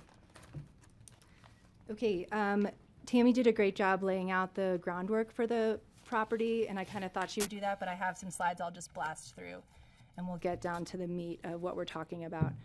As Tammy said, we submitted an activity envelope and site plan application that was denied. We found it to be fully compliant, as I'll explain today. We've already talked about where the property is. One thing I do want to point out are there's 2 ditches on the property, which that access road provides access to. There's the Red Rock Bluff, which is up above the building site we're proposing. There's the Alexis, oh, my cursor's not moving. Well, yeah, it's like frozen. Oh, okay. Well, you can see there's turquoise lines. Those are the ditches that run kind of parallel to Snowmass Creek. They're on the west side of the property. And then there's an intermittent stream that runs down a valley.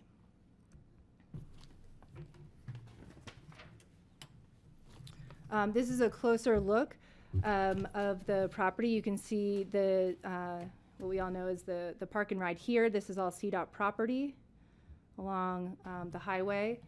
What I want to point out in this aerial is that you can see the road. Is my cursor going? Yeah, there we go.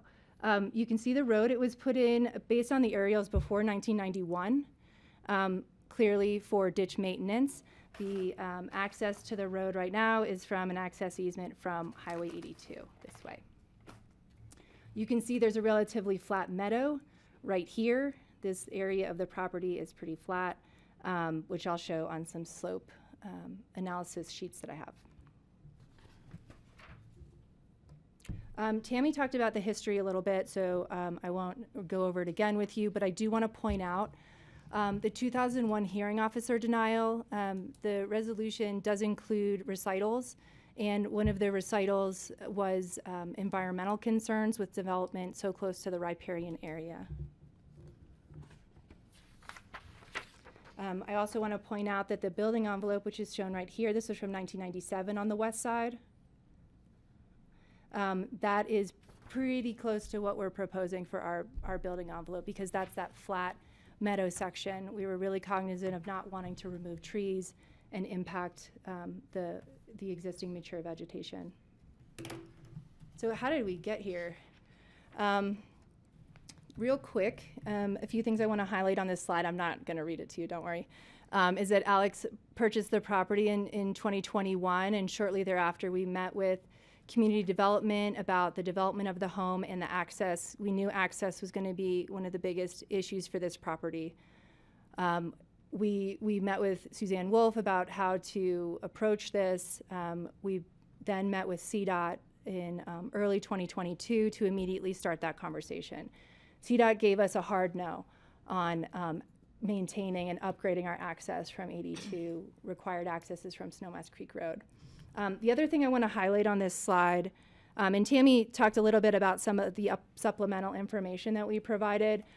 But in 2024, once the application started to get reviewed by staff, you can see almost every month we provided more information. And we're providing data from our experts from SGM, we're providing maps, we're doing additional analysis, environmental reports, we're looking at all the comp plans, master plans, Roaring Forest safe passages, the caucus comments, everything. And you saw on the record, there's a lot of pages from us of a lot of analysis in good faith looking at this east side option.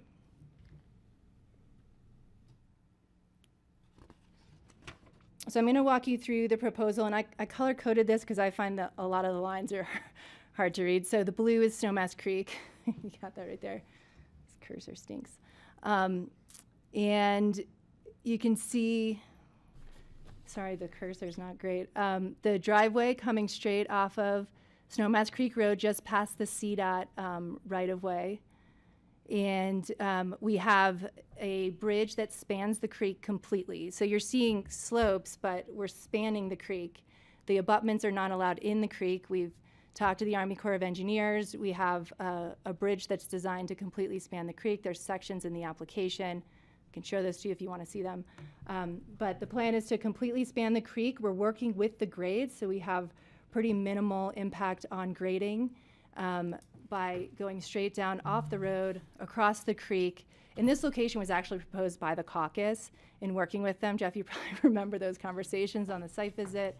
And then we hook up with the existing ditch road, which is a pretty developed road. You can see it from the highway easily. We hook up with that road, and the red line that's a little bit wider than the road is just required tree mitigation for wildfire and for fire truck access. So we didn't want to remove any extra vegetation, so we're following the existing road all the way around. We have a well permit for a well right here with an augmentation plan from the Basalt Water Conservancy. We hook around. This is part of that open meadow is where our septic's located. We have a required fire truck turnaround. And then we have our building envelope right here. Now, the house that Tammy presented is set into the hillside. That's what Alex wanted. That's why he purchased the property. It's not visible from Snowmass Creek Road. It's not visible from the highway. It's pretty much one stories with most of the lower levels sunken into the hillside, not into steep slopes, but just underground. Same thing with that tunnel that connects the garage into the house. It's not a way to get around the CDU requirements. It just helps keep the massing down, which is what he wanted to do. So I'm going to go over a series of overlays of all the constraints on the property. So as Tammy said, you can't develop within 100 feet of the creek and that intermittent stream that's coming down from Light Hill right here. So that's purple. And then the code allows a reduction of that setback to 50 feet, like Tammy was talking about, if there's no other alternative location, and you mitigate the impacts. There are exemptions for driveways and bridges if there's no other feasible alternative that exists. And I think that's what we're all going to be talking about is there a feasible alternative? These are the wetlands in black. So we have a pretty important wetland right here, and one of the areas that the county has said is appropriate for development. We have a wetland over here. This is our irrigation-induced wetlands. We included photos. We even have video of the ditch overtopping. The plan is to culvert it, which Alex has been working closely with the ditch company to make that happen. So the driveway would go on top of a culverted ditch, which actually is better for everyone if water's not running down the side of the hill. These are the zoning setbacks that Tammy alluded to that would require Board of Adjustment variances. There'd be the front yard setback, there'd be a road setback, and then obviously a reduction of the building 50 feet from the stream. We have our slopes here. Tammy showed this slide, and I just want to highlight that most of the areas, most of the areas are man-made, where the existing driveway is cutting through. So it's not it's an existing encroachment, and a lot of times it's from the road, spilling over to the sides. There are some areas, this was never raised as an issue that we needed to look at, frankly, from the county. Everything has been focused on the stream and the riparian areas. But obviously, this is our fire truck turnaround. We could figure out a way to push this in. Same thing with this little walkway. I mean, there were things, if it was communicated, that we could pull out. Obviously, the driveway and entering off of the road are things that we would have to do, but they're also already there. We think that more important than these slopes is the health of the stream, the environment, the habitat, the wildlife, the visibility from Snowmass Creek Road, and all the things that are listed in your comp plan and in the master plan for the Snowmass Capitol Creek area. So here's an overlay of everything on top of the property, well, part of the property. It is a 24-acre parcel. We're only looking at a small portion of it. And you can see why, since this is a pretty flat area, why the house is proposed here. It's pulled away from the highway to not be visible and meet scenic view requirements, and we're using the existing driveway.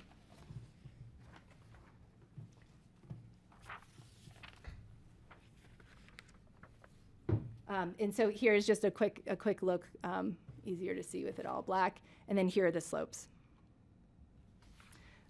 Something that's really important to the land use code, to the caucus, and is kind of a common thread, I think, through all of the master plans, is vegetation, mature vegetation, the impact not just on visibility and what we see, but on all the wildlife, on the shelter that's provided for wildlife crossings, on all the species that live down by the river that need cover to feel comfortable going to get a drink of water. That's super important, and we spent a lot of time with DHM and SGM looking at vegetation removal. So for the proposed development on the west side, the house is located here, and there's 3 trees removed. And we did that on purpose. Again, we wanted to maintain as much mature vegetation as we could. The majority of the trees that are removed are at the driveway cut from the road. It's about 444 caliper inches that are required to be removed.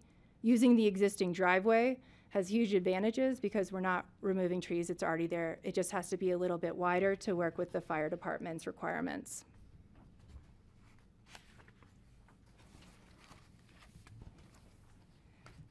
So this is the code section that we cited in our application, and I'm sure we'll be talking about, is you can cross a creek if there's no feasible alternative with a driveway and a bridge. I mean, that just has to be in your code. It is in your code, and that's what we've been focused on, is looking at the east side after that was brought up last year by the county, and whether that is a feasible alternative. And we found that it's not. Alex pursued this east side theory with the experts for almost 9 months. I mean, you saw all the information that we've provided on the record, at the expense of tens of thousands of dollars, because we know there's so many constraints out there, but we wanted to provide data, evidence, documentation as to why. So here's, don't worry, I'm jumping ahead. All the layers. We have our 100-foot setback. We have our wetlands, all shown here. And I want to quote senior ecologist Andy Antipas from SGM, and that's in the May 2024 memo that's in your packet. He says, the riparian corridor on the terrace bench is in fact part of the geomorphic floodplain. That's all this area here. So he's gone down, I don't know how many times, to this site and looked around to see what type of vegetation is there, what are the soils, and he does find that there is a risk of flooding in this area. FEMA doesn't have it mapped. They don't map every specific property. We've obviously talked to them, but based on evidence, there is a significant risk of flooding based on his scientific report. Here is our setbacks from the 50-foot stream and where the county is saying we could potentially develop here and in here.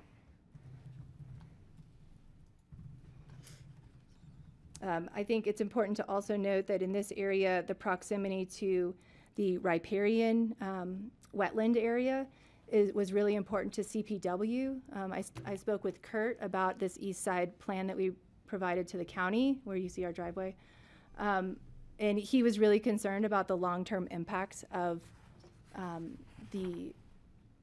a domestic use next to the riparian area. I mean, the county has setbacks that apply to all properties. That doesn't mean that you should build right next to the riparian area, right? There needs to be a lot more buffer. He thinks that the permanent damage would be long-lasting. Here are road setbacks and all the variances that would be required. Something that we also looked at in working with SGM is the proximity of the east side to Snowmass Creek Road. And if you've walked the site, Jeff, I know you've walked the site, the road is up above the property. There's significant road base, there's retaining walls, there's all sorts of structural requirements that cannot be undermined. So we can't build very close to the road. And we delineated that in our reporting from SGM. They provided that analysis. They went out, they looked at the slopes and did all their math, and that's included in your report. We also have our overhead lines that Tammy talked about. There's a pole right here that has a 10-foot setback. In talking to the fire department, you can't put any structure or storage underneath the overhead lines. So we have these two little areas, because again, we can't undermine the road. We have these two little areas that could potentially be a building envelope, but then we have proximity to the riparian area. And not just looking at building envelopes, we also have to look at utilities. We have to look at water service. Is this actually a functioning residence? And working with Mike Sawyer, who specializes in water law, he did an analysis, which is included in your packet, and determined that we would need a well and an augmentation pond. The well and the pond have to be in close proximity to each other in order to work and provide year-round water service, so that would have to be located over here. The well and the pond really don't fit in this area without encroaching into the riparian zone, which again causes issues with changes to habitat, ecosystem, wildlife, all of that. That would be, an Army Corps of Engineers conversation. We also looked at the location of the septic. Where could that go? As Tammy said, there's a 100-foot requirement from the stream, which is a good thing. There's also a 100-foot requirement from the well, which is also a good thing. And SGM was not able to locate a place for the septic. Again, we can't undermine the road in this area. Something else to consider is when you have a pond, when you have a leach field, that's a clear cut that we can't revegetate. So we would be clear cutting this whole area, and I'll show you what that looks like based on an analysis from DHM. We also have to have the required fire truck turnarounds. Maybe we could put the water tank under the driveway. I think that's the least of our issues on this property on the east side.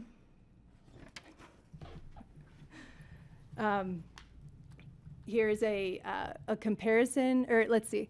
Where's my cursor? Okay, so here we're showing the slopes on the east side in a detail that you can see just below the road. And again, we can't encroach into steep slopes and we can't undermine the road. I've said that a million times. And here's our detail of that over here. That's you couldn't get anywhere near this zone according to SGM for construction.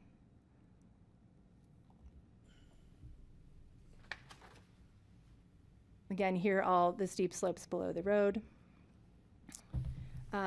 This is what, again, kind of a comparison to what I did on the west side. Here's a comparison on the east side. The black are all the constrained areas, and the white are the two little areas that we could potentially build, everything else being infrastructure But again, the proximity of this to the riparian area did not make the CPW very happy or supportive of the east side theory. This is based on our analysis for the east side, what the vegetation removal would look like. The county is showing all of this coming out as well. So that's a lot more trees. Here's a photo that I took in not too long ago from the guardrail. I wanted to give you kind of a reference point.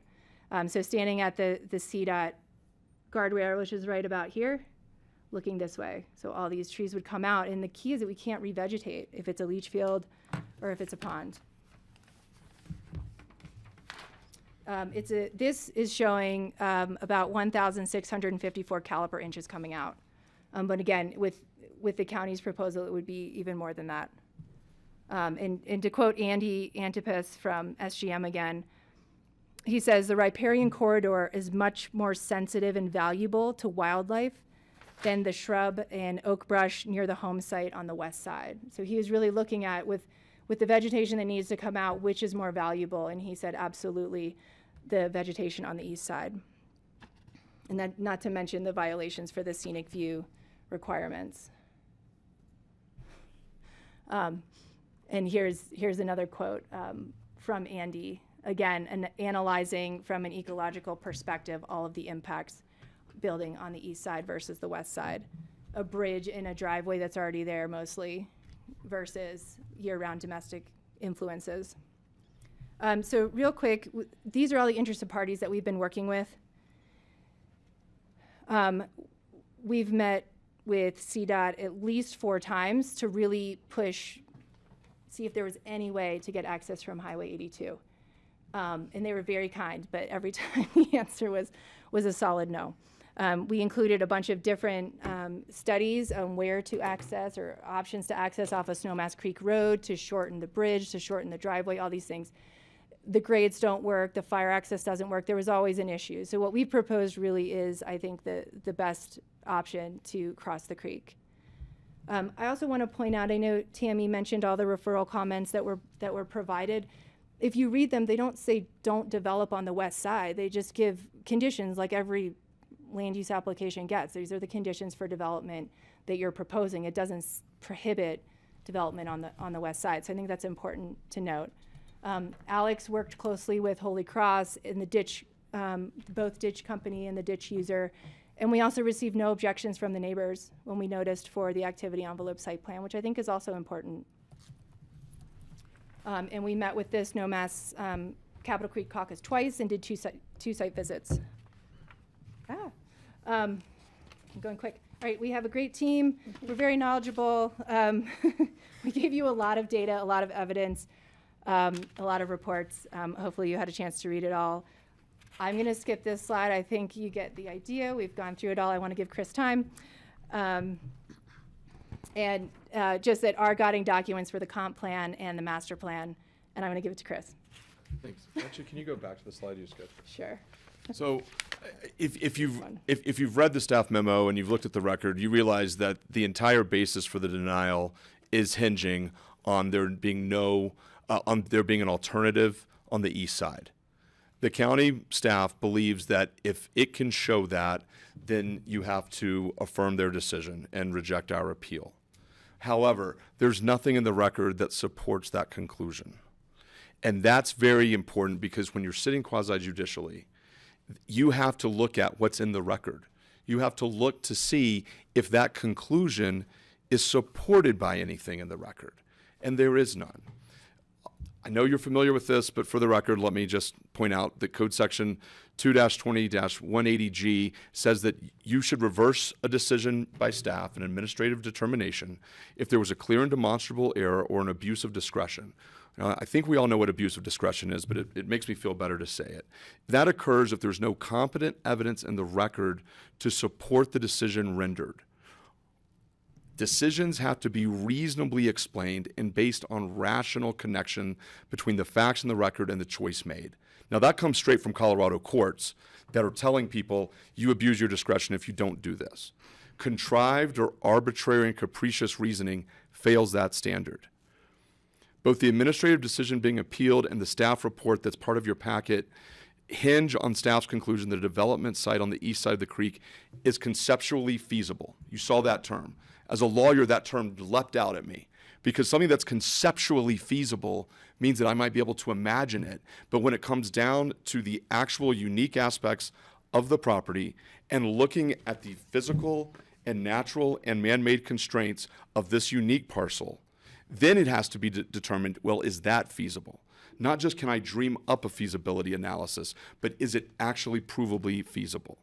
The record does not support the conclusion, and in fact, as Sarah's very detailed analysis showed you, and as this slide shows you, the administrative decision does not identify a feasible location of the purported east side alternative. There's a general discussion of like this little triangle of like 500 square feet and this little one over here. If you look at that slide that Sarah showed you, the administrative decision does not explain how development constraints can be accounted for to create a viable east side development site. The administrative decision does not explain whether or how the alternative activity envelope complies with other applicable provisions. It looks at it in a vacuum. Staff's memo or the administrative decision did not talk to you like Sarah did about all the trees you'd have to remove, about the riparian interference, about the CPW concerns, about the wildlife, about the Holy Cross overline easement. Those are things that it's easy to say from a staff perspective in conclusory fashion, oh, well, it's doable. But when you actually peel the layers of the onion back and look, it's not. And that's why this slide is very important. Nor does staff cite any facts or documents to the record that provide that information. We even did a core request to make sure that we had seen everything, and we have nothing more than what you have. The location identified in the staff report has not been previously provided, doesn't account for development impacts with slopes and setbacks and road stabilization features, or the Og Pond. The water analysis is an important part of this, and I'm glad Mike Sawyer did that for us. And the location identified in the staff report was in fact analyzed by the applicant. And we went through and said, if we can build there, we would like to, but we can't for all of these reasons. And that includes a lack of a viable location for a septic tank, lack of space for an Og Pond, setbacks and existing road infrastructure that we have to comply with, code and comp plan compliance issues, and the impacts on vegetation and wildlife. The lack of the evidence in the record to refute the detailed analysis and findings provided by the applicant shows that there is no alternative. There is no really feasible alternative. And that's why staff's been unable to provide you with more details of that, because it doesn't exist. And for that reason, there is no alternative. And because there's no alternative, we are allowed to have these other setbacks and accommodations from the slide that Sarah showed you at the beginning. So what we're asking you to do today is to grant our appeal and to reverse the staff determination. The decision has failed to articulate a reasoned explanation for its conclusions or a rational connection between the facts available in the record and the choice made. That's from Colorado law. And because the decision can't stand, we request that you approve our application for development on the east side. And we believe that if that doesn't happen, then unfortunately the next stop is the district court, which nobody in this room wants to have happen. I know that the applicant would like to say a few words in conclusion, and I think that's only fair since the staff gets to speak more. All right, hang on, Chris, because that actually is not part of our process here, and we don't allow public comment at appeal hearings. So I'm going to go check in with the board to see if you have questions for the appellant team. Patty. No, I don't have questions for Chris. And I would just say, Kelly, that he's not part of the public, he's part of the applicant team because he is the applicant. But you gave 25 minutes? 27. Yes. Thank you. All right, let's go ahead and open up questions from board members to the appellant team, please. I would like to, at some point, call for an executive session. You'd like to what? Executive session. Okay, and we have that But if staff, if you guys want to discuss your concerns and questions now. Yes, I'd like to do that first, please. Questions? Go ahead, Jeffrey. So Chris, Tammy, or Sarah, can you articulate what the east side? Sorry, Chris. So let's address questions to the Sorry, appellant. We'll give Chris. Tammy an opportunity to Chris or respond Sarah, and can ask. you address the size of potentially the building envelope on the east side versus the west side? So what is the available building envelope that you're saying is insufficient on the east side versus what was on the west side previously? Sure. So, because one of Tammy's points, sorry to articulate it fully, one of Tammy's points was you're not due necessarily a 5750. So what could you do, I think, is the elephant in the room. What could you do on the east side that Sure. that you wanted to do on the west side, if that helps? Yeah, no, that definitely helps. The answer is there isn't a building envelope that would fit because we can't fit the infrastructure. Like, we came at it from a very methodical approach to the east side. And it wasn't just, oh, here's a building envelope, boom, done. It was, we have all this infrastructure and service requirements. And when we couldn't fit those, and we ended up with 2 small triangles, and we couldn't fit septic, and we couldn't fit year-round water service, we submitted all that information to the county thinking that that was enough. So I don't have an answer for you because it doesn't work. Jeffrey. So from a site planning standpoint, programmatically, you couldn't put a 100 square foot building, an OWTS, et cetera. You couldn't do a minimum program, you're saying is not available to you. The analysis that we got from SGM was that it was a hard stop. We couldn't have water service, and the septic didn't fit with the required distances from everything. We did not look at a 100 square foot building envelope. That seemed, Alex spent 9 months and a lot of money on the east side, so we did stop at a certain point. Habitable space, Yes. sorry. Yeah, yeah. Other questions? Thank you. Francie? Would you remind me of the square footage of the proposed house? It's 5750 No, not including the CDU. total. It's 5750 total. It's an all-in number. Garage, everything is 5750. Thank you. I have some questions. I don't fully understand why on the proposed location, you only showed a well and not a pond. Sure. And then why on the east side location, you're saying there's a required well and augmentation pond. Do you want me to answer that, or Go did ahead. you? Haley might be able to speak to Okay. the water part too. Yeah, Sure. water's not really my thing. So the reason why we, on the west side, we only need a well is because the depletions from that well go to the Roaring Fork River versus Snowmass Creek, and the Basalt Water Conservancy contract would fully cover those depletions, so we don't need our own separate augmentation plan. And the pond is part of the augmentation plan on the east side, or excuse me, yeah, the east side. So that's the difference. It's the side of the creek that the well is on depends on where we can get our augmentation water. Okay. And so that's the distinction there. Thank you, that's very helpful.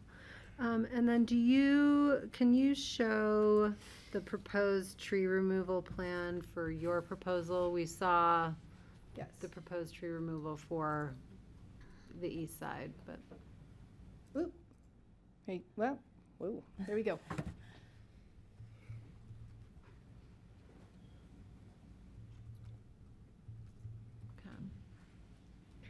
so the building proposed is in a meadow? Yes. Yes, it's right here. Thank you. There's 3 trees and some scrub. Okay, thank you.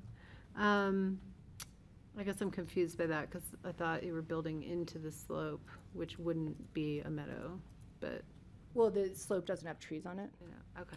Say that again? Yeah, it's scrub. What was your response, Sarah? The where we're building the house, kind of set into the ground, it doesn't have trees on it. There's just 3 trees. So it's not backing up to a hill, it's No, it's partly sunk. Yeah, it's partly Okay. sunk. Thank you. Correct. Let's see. I think those are my questions. Other questions?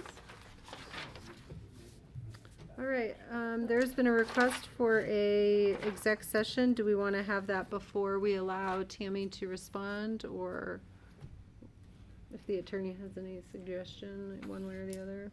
I'm just very uncomfortable with the direction and some of these discussions are going. with what I think is before us to review and what is really technically not before us. I think we to should have an review. exec session. Yes, No thank you. problem. It's up to the board whether you want to hear from staff before doing that or whatever. If I could ask Tammy one question, or Yes. does she have to do her whole response first? I don't know. I What don't do you think recommend?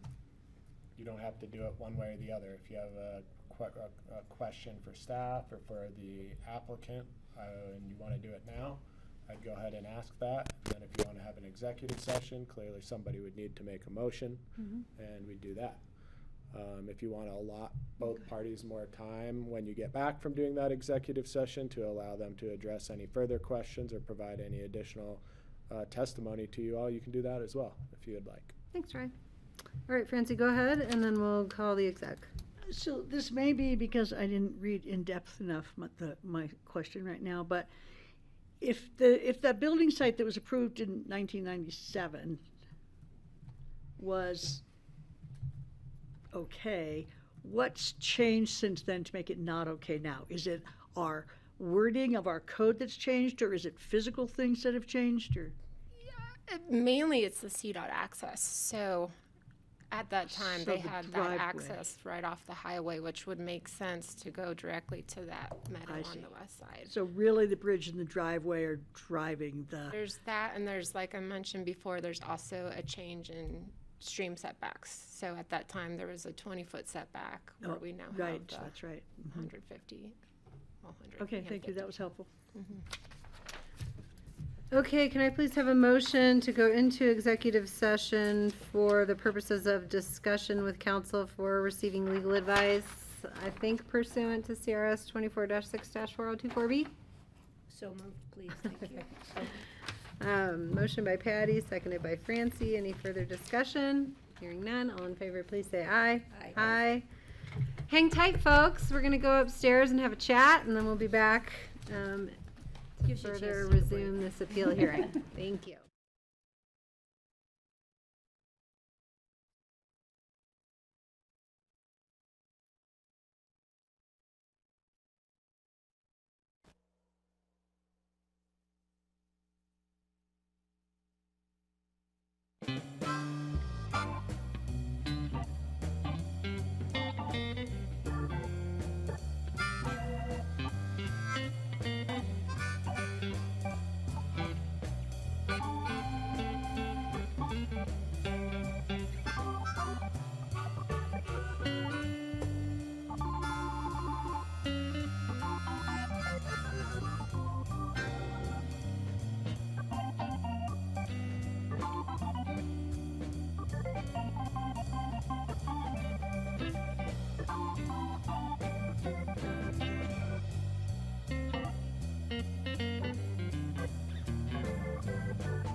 All right, welcome back, everyone, to the Pickens County Board of County Commissioners regular session on Wednesday, July 9th. And thank you. We took an executive session to get some advice from our attorneys. We don't do these appeals very often. It's helpful to understand the code and what's on the record and the process. And so with that, we're going to give the opportunity for board members to ask clarifying questions of either Tammy or the applicant. We would like to invite and extend some time for the owner to come and present for a handful of minutes, and then we will have discussion on the board on the direction we wish to take on this appeal. So with that, are there questions that board members have, any clarifications needed from either staff or the appellant? I'm good. One question about the bridge. Is, how high is the bridge above? Is your mic on? Red light on. Oh, sorry. How high is the bridge above the creek? Is it above the steep banks? I don't know how high the bridge is above the creek. Obviously, it depends on the time of year. But I think the abutments are planned, like she said, to stretch to areas where they're not in the floodplain, that they meet Army Corps requirements. So they won't impact the steep slopes. slopes up next to the creek? No, on the west side, there's probably a 5-foot bank, but on the east side, coming across, it would be effectively level. Okay. And the abutments would be outside of the creek bed altogether. Thank you. We do have a graphic of it in our presentation if you'd like to take a look at the span of the bridge. Is it in our? It is in the, it's in our application material, so that would be in the packet. I just don't know where in the packet Not to all of direct them you, are but in I there. have it in our presentation if it'd be helpful to take a look at that. Okay. Why don't you go ahead and bring that up? Yeah, because And I don't know if Never we seen need that. to, I see H. Carmer with a raised hand. I don't know who Yeah, that that's is. me. Oh, okay, got it. Great.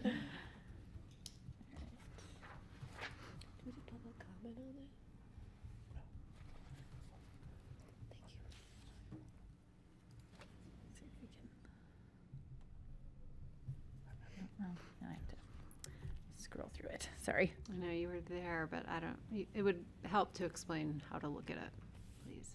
Did I pass it? Yep, no, There we go.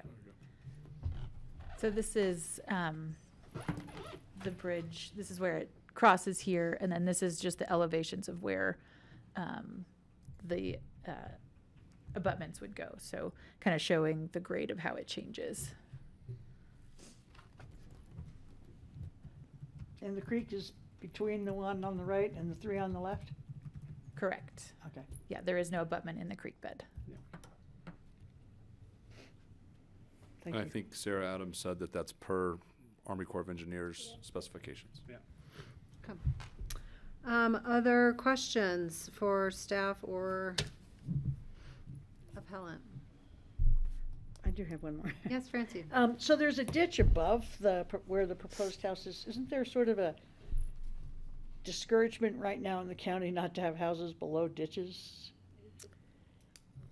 We see it a lot, and the requirement is typically that they line the ditch. When that's the case, is to just, Okay, thank you.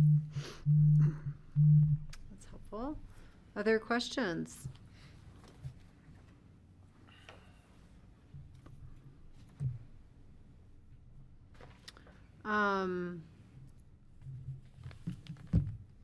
I asked this of Ryan exec, but I guess I'll just ask it here because it may be helpful to just have on the record is, for Tammy, how does the code handle existing encroachment on slopes? And I guess I was wondering, because the driveway, part of the driveway is running on a road that's already on slopes. So I guess I'll remind you, there is a 2-track that's never been reviewed or approved or permitted. So when they're saying there's an existing road, it's nothing the county's reviewed and approved and would, in this case, approve. So, but the code, I guess, to answer your question, is that there are allowances for existing permitted roads on steep slopes. There's different standards This for that. is not that.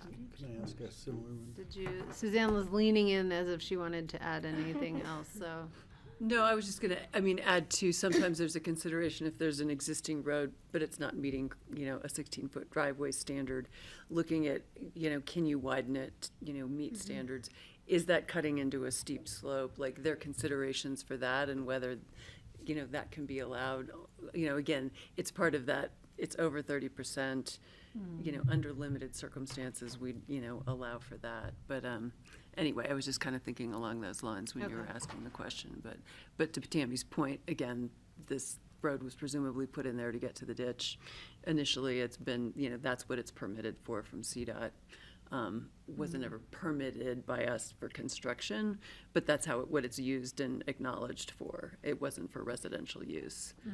So if it had to be improved, and that was impacting slopes, we'd have to look at that, as an issue under the code. Whether that was allowed. And that's what triggered the review with this. Okay, thank you.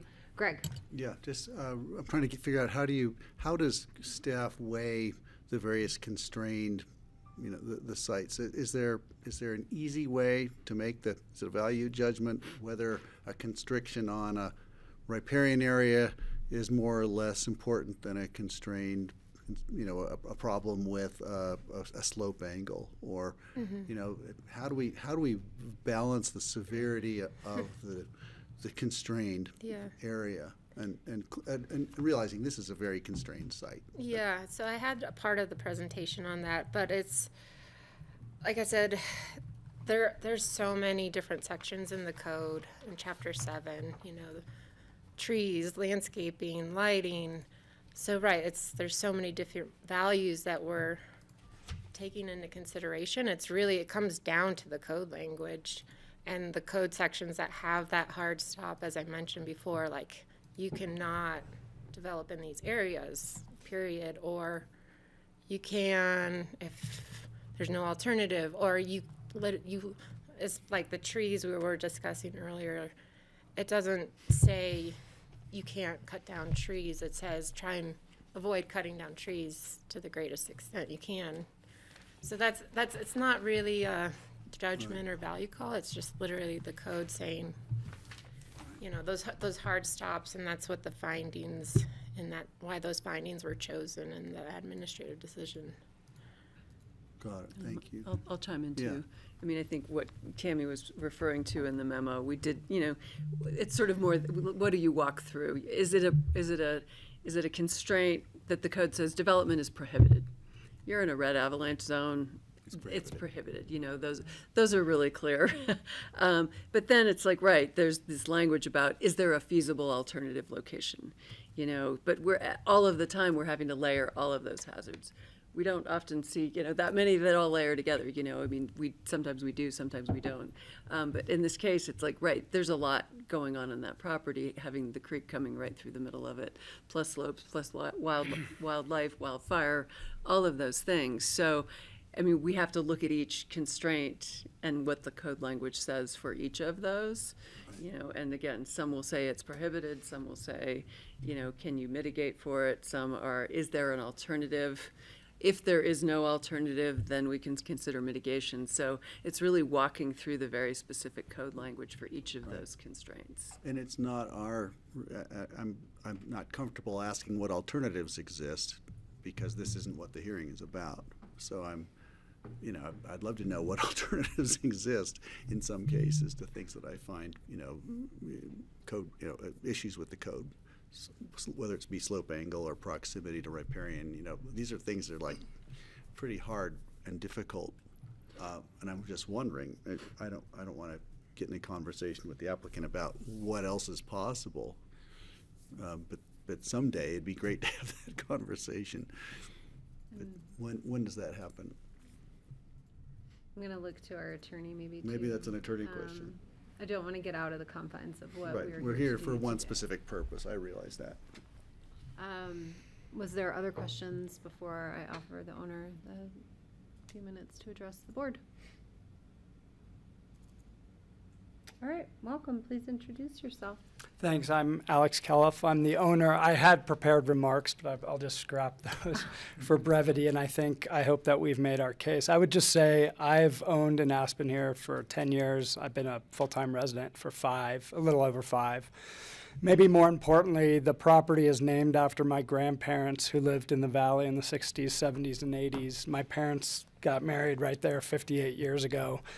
This is going to be my full-time residence, and I truly do care about what the code says and what the county's trying to achieve. And we acted in good faith over the last 4 years to try and put forth a plan that was compliant with the code, didn't seek hardly any variances, and worked in good faith to do that, both with, I think, staff, the caucus, and other constituents.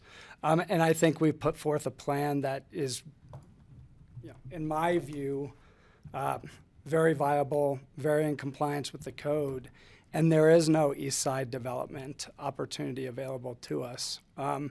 During the break, we were talking more about it. If we went deeper into, and it's all part of the record, I think there's even more detail around why the east side is not developable. So I'll leave it at that, but I appreciate you offering the time to give some comments. Yes, thank you. Appreciate you coming. All right, any further questions before we bring it to the board for discussion? Okay, I'm seeing none. Rye, I'm just going to ask, can you just remind us again the criteria for consideration of the appeal? Sure, and I think that was outlined in staff's memo, but let me get to the code provision so I don't Could you put that page up again? Would be helpful. I can, yeah. So the section we're generally looking at when we're considering appeals is 22180 in the code. And, let me get there, I'm sorry.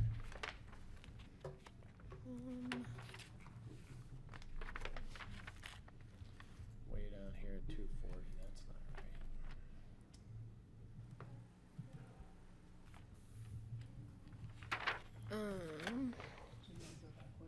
Back one.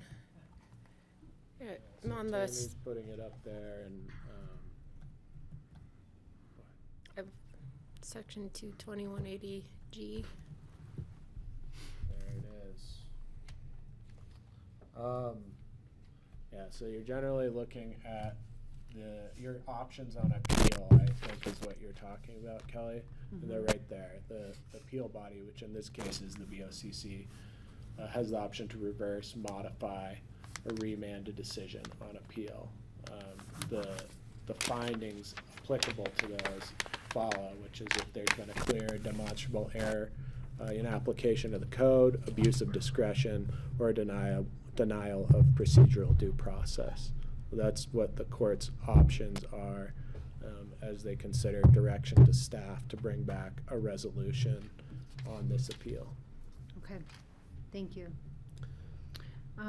Yes, again, just a reminder, we don't have a resolution in front of us that will be crafted based on our direction here today, and then we'll come back for a vote. So we'll open it up for discussion.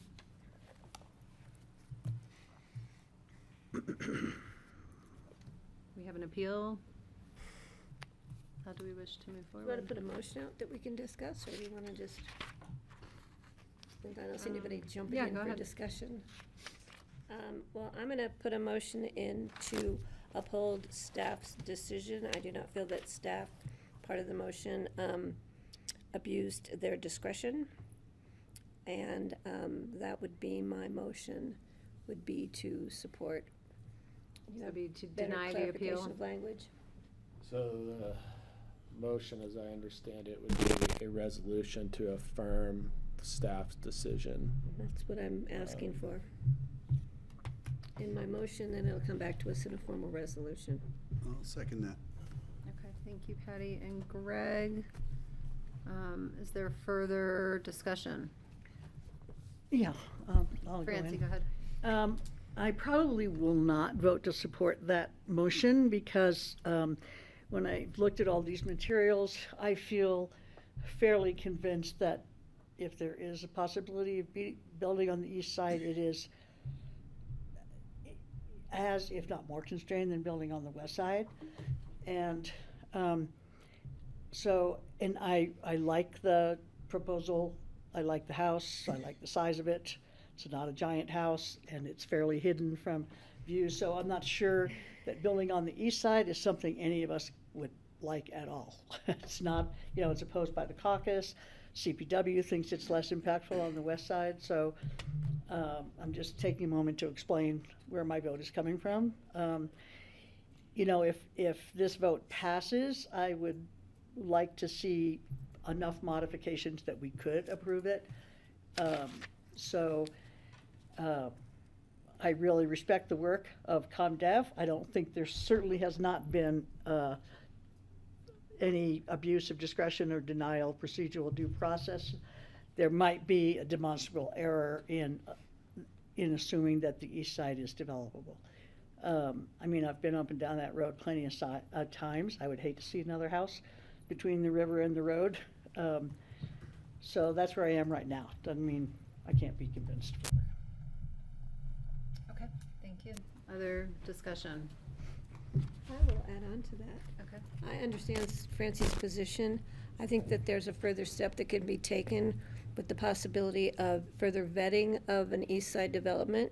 It doesn't guarantee the house size or anything, but I'm not convinced that it's not possible. There's not a possibility of east side development. And I think the west side development, I'm hoping that maybe there can be the next step in whatever phase may come next. We can further discuss some, I want to say tweaks, I'll put that in quotes because I don't think that's a formal legal term, but I think everybody knows there's some modifications of the driveway especially. I am greatly concerned about encroachment into the river setbacks. When we passed that code change, I was on the board and we spent a great deal of time talking about the importance of preserving our river corridors. And it was a very lengthy, heated discussion, and we came up with the 50-foot and 100-foot from a 20-foot. And we did so with great reason and purpose. And it's hard for me to breach that.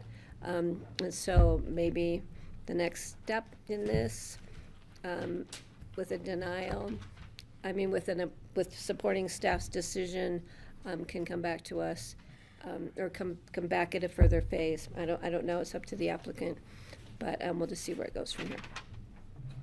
Thank you. Further discussion? Yeah, Francie? I respect that, and I could go with that too. I would just hate to have this disappear. If we affirm the staff, I would like to see, I think it's viable, but I think, like Patty says, there need to be a few changes. I mean, I've seen that road that runs along. I don't think it's not in the creek. I think it could be made into a fairly viable driveway. I'd love to see a much shorter driveway.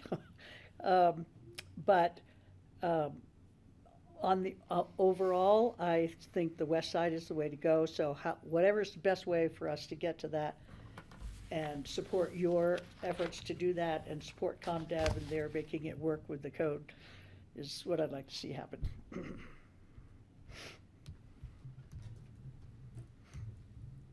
Further discussion?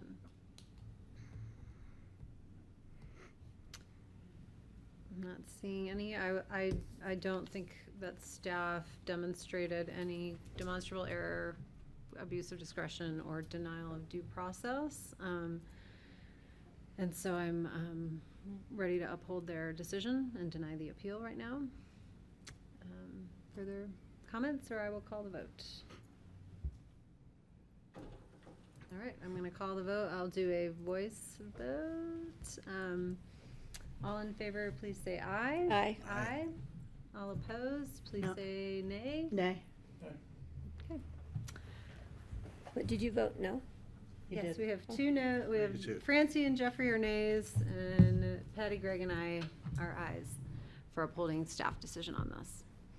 And I imagine there will be more to come. Thank you all for your time Thanks. and efforts. We have a little more business to do today as a board. Yes, can I ask a favor?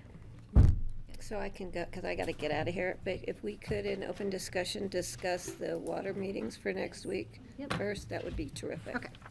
So we're going to move to open discussion. We have 3 items to chat about. That is revisiting the agenda for the visit with our water attorneys, as well as some input on some airport task forces, and then consideration for signing on to a letter about NPR funding, if I believe that's correct. Greg, that's what you wanted to bring forward, right? Right, I did, Okay. thank you. You know better, much better than I do. Okay. I'm actually on to Is the there next any thing. other items for open discussion, Kara? So we need to do the water thing. Okay, Yeah, we'll do sounds water good. first. I Um, have a letter from Rowapa also I want to share, but we'll Okay. wait for We'll do Patty. that at the end. All right, so I shared with you all the proposed agenda for a visit with our water attorneys. Next week, they're doing some site visits. And Francie, you may have more information from the meeting this morning. I was not able to attend, but what I understand is they are considering their site visits as attorney-client privileged, with the exception of the Friday visit to the Twin Lakes system.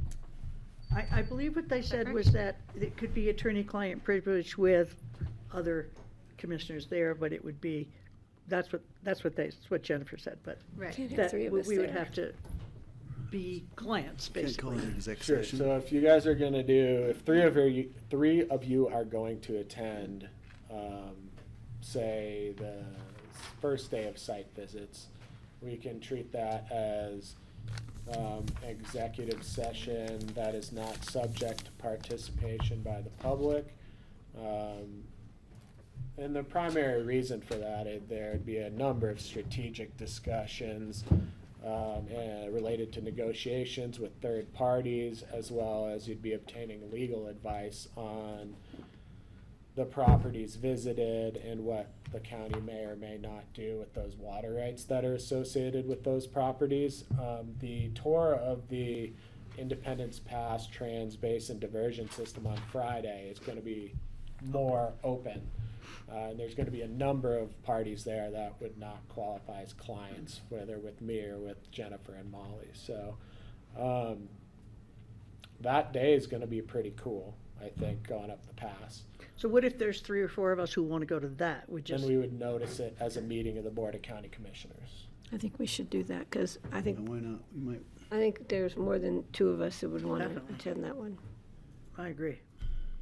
The other question I had was the meeting, not the site visits. Was that going to be an exec session meeting or an open meeting, and what day and what time? Because we all had it down as Wednesday. It turns out it was supposed to be Thursday. It was left open at our discussion this morning. Lisa McDonald said, "We will get back to you after we figure out what's going to work for everybody." Right, so here's what we currently have. We have our water attorneys and the water engineers here on Wednesday, Thursday, and Friday. The only day that's really hard and fast tied down right now is that Friday tour of the Independence Pass Trans Basin Diversion System, because there's a number of third parties involved with that to take us to some of those places. Thursday was generally left over as an office day in Basalt, largely as an interaction with staff. But there's also a Healthy Rivers and Streams meeting that afternoon that our water council's gonna attend, as well as our engineers, and participate in that. My understanding is that there has been the potential for an exec session on Wednesday at noon on the agenda, which our water council can also accommodate as well. Largely that day was set aside for doing some site visits. First in the vicinity of Basalt, really, Three Meadows Ranch. I think not the Grange parcel, but The Glacier. Glacier, thank you. Glacier and the reservoir in Redstone. do you have a schedule Well, on that the yet? That's afternoon. Wednesday. The afternoon was intended to head up the Crystal and visit some of the properties up the Crystal River. On Thursday or Wednesday? On Wednesday. Wednesday. So we can accommodate a BoCC exec at noon on that day if you all would like to do that. My inclination is it would be about an hour's worth of time. Is that, if we put that at noon, that means we have to do some of it beforehand and then some of it after the exec? So has that schedule been put together yet? Some of the site visits? Yeah, Right. yeah. Again, I think there was some, I don't know how to characterize it, miscommunication perhaps. Wednesday was largely set aside for site visits, primarily with open space and trails staff. Although there has been the potential for an executive session that day. Thursday was more open with respect to things like an executive session, but we can move things around and do an exec on Wednesday if we want. I Kelly, know you're not more available? board is available on Wednesday. You're not available Thursday? I could do Thursday morning, but it would have to be like 9. Are you available Thursday? I have a meeting that I have to attend with Northwest Cog. I mean, it's a Zoom or whatever. Thursday at 2. I'm free on Wednesday. Depends on how I get back from Philadelphia. And Friday, I'm good all day. And Paul? Paul is generally available on Wednesday, but is not available to do site visits on Thursday. He's not available for exec session on Thursday either? We wouldn't need him for exec session on Thursday either. I have a Board of Health meeting on Thursday, starting at 1 p.m. That'll go till 3:30 in person here. So other than that, I'm open. I could do Thursday morning if we want to move that. I am available Wednesday, Thursday, Friday, and would duck out if we do have a quorum on any of those days.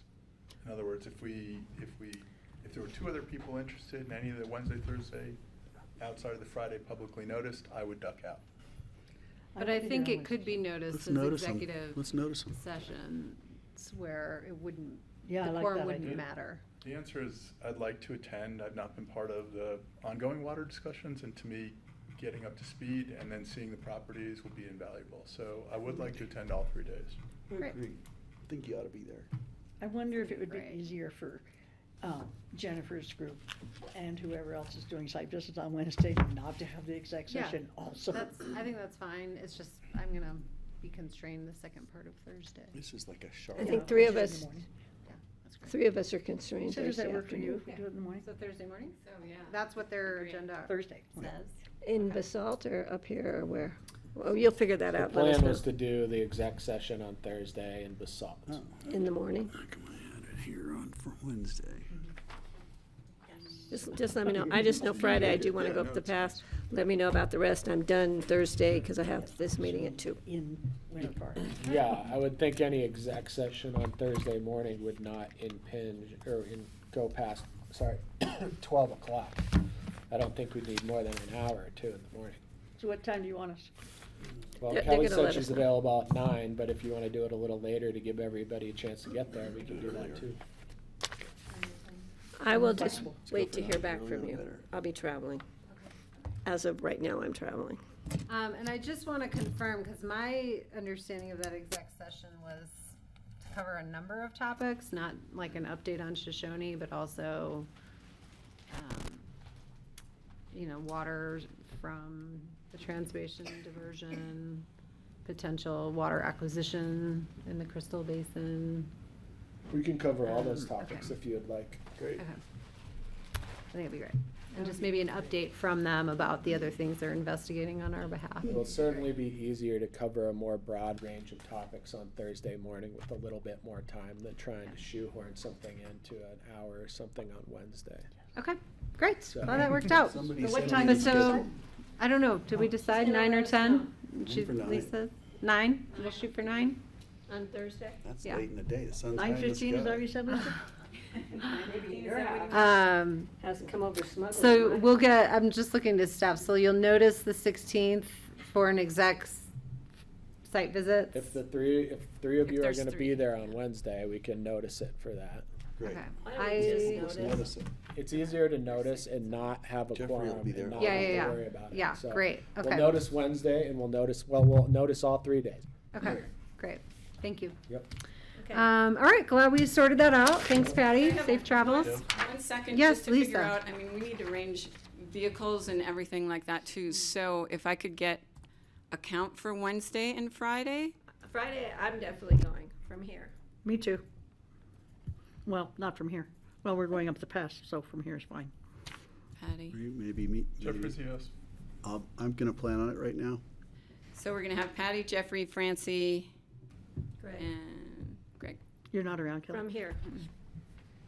And I'm I'm Wednesday? going away, well, I'm going up to Bayul for the weekend. Wednesday, I will drive myself to Basalt. They have a And on adult Wednesday, day I camp don't and my know. girlfriend's flying out from Wednesday the Illinois. site visits. Meeting is Monday. Yeah, I don't know. We'll just get Should enough just stay an cars to extra day. accommodate Caucus is everybody. Okay, Oh, all right. Thursday, I'll drive Since I don't quite know what's going on yet, I'm not committing yet. Next week. But it sounds pretty interesting. No, Jeffrey, you're a yes on Wednesday. yeah, you're right. Yeah. Yeah, we'll get a couple county cards. Boy. Okay. To go up Lincoln. Last thing, as Patty walks out the door, can I throw this in? What's the We have letter? a letter from April Long regarding a letter from the Department DNR that the zebra mussels are showing up in so many places. It's like April sent me this freaked out letter, just saying we've been keeping them out of the Root Eye and the Roaring Fork, but they're pretty much everywhere else, which is a big, huge setback. What's the We're going to letter? get a CPW press release later this afternoon, so we're going to hear about it. That may be something we want to talk about with our water people in our water discussions next week, because zebra mussels everywhere is a bad thing.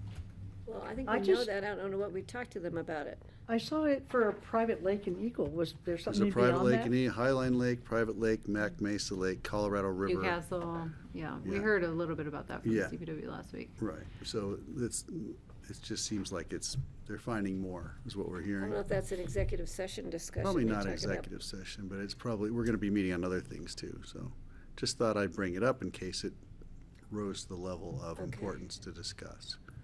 I think it would be great to get a report out maybe from Rowapa after their next What'd you say? session. It's a pain in the ANS. Thanks, Patty. Okay, you good? See ya. Thanks, guys.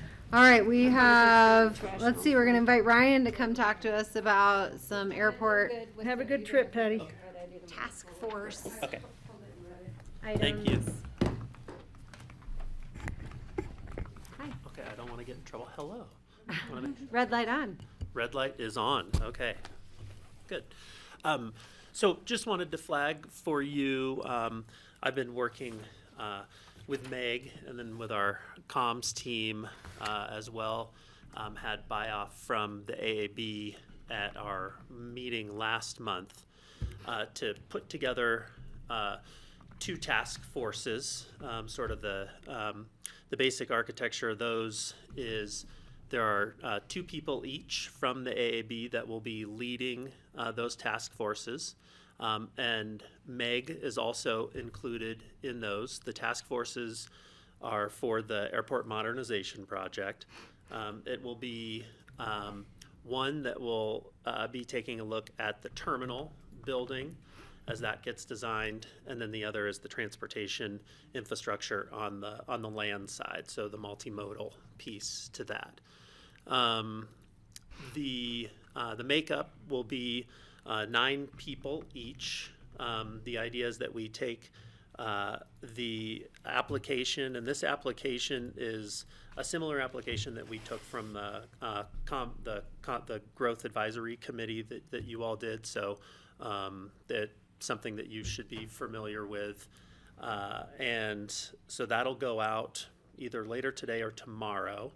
We'll keep it on online for people to be able to apply till August 1st. If there aren't enough people, we can certainly extend that. But from a timing perspective, we wanted to get on there as soon as possible. For the last 2 days, we've been negotiating with our design team. We made good progress, and we'll be able to bring back to you all the name and do a presentation likely at the beginning of August. But as we were sort of planning out the cadence of the meetings and the public interaction and how these task forces would fit in, we feel like it is important to go ahead and get this stood up now, just so that we're ready to be able to go. And timing is obviously something that we're keeping at the forefront, being able to meet our milestones. Let's see. So as far as the postings go, this will live on the airport page, but there will be a link to it from the county webpage. We do have quite a database of folks that are signed up via the Common Ground effort that we did a few years ago. So we'll be able to contact people via those contacts. It'll be in the newspaper as well on Monday, starting Monday. I think being able to get the word out, we don't see that as a big issue. I think this is something that's ready to go. Has been vetted by the folks at the AAB and that leadership there. So with that, I'm happy to answer any questions, but that's generally what I wanted to present, and I think we're in good standing to get this going.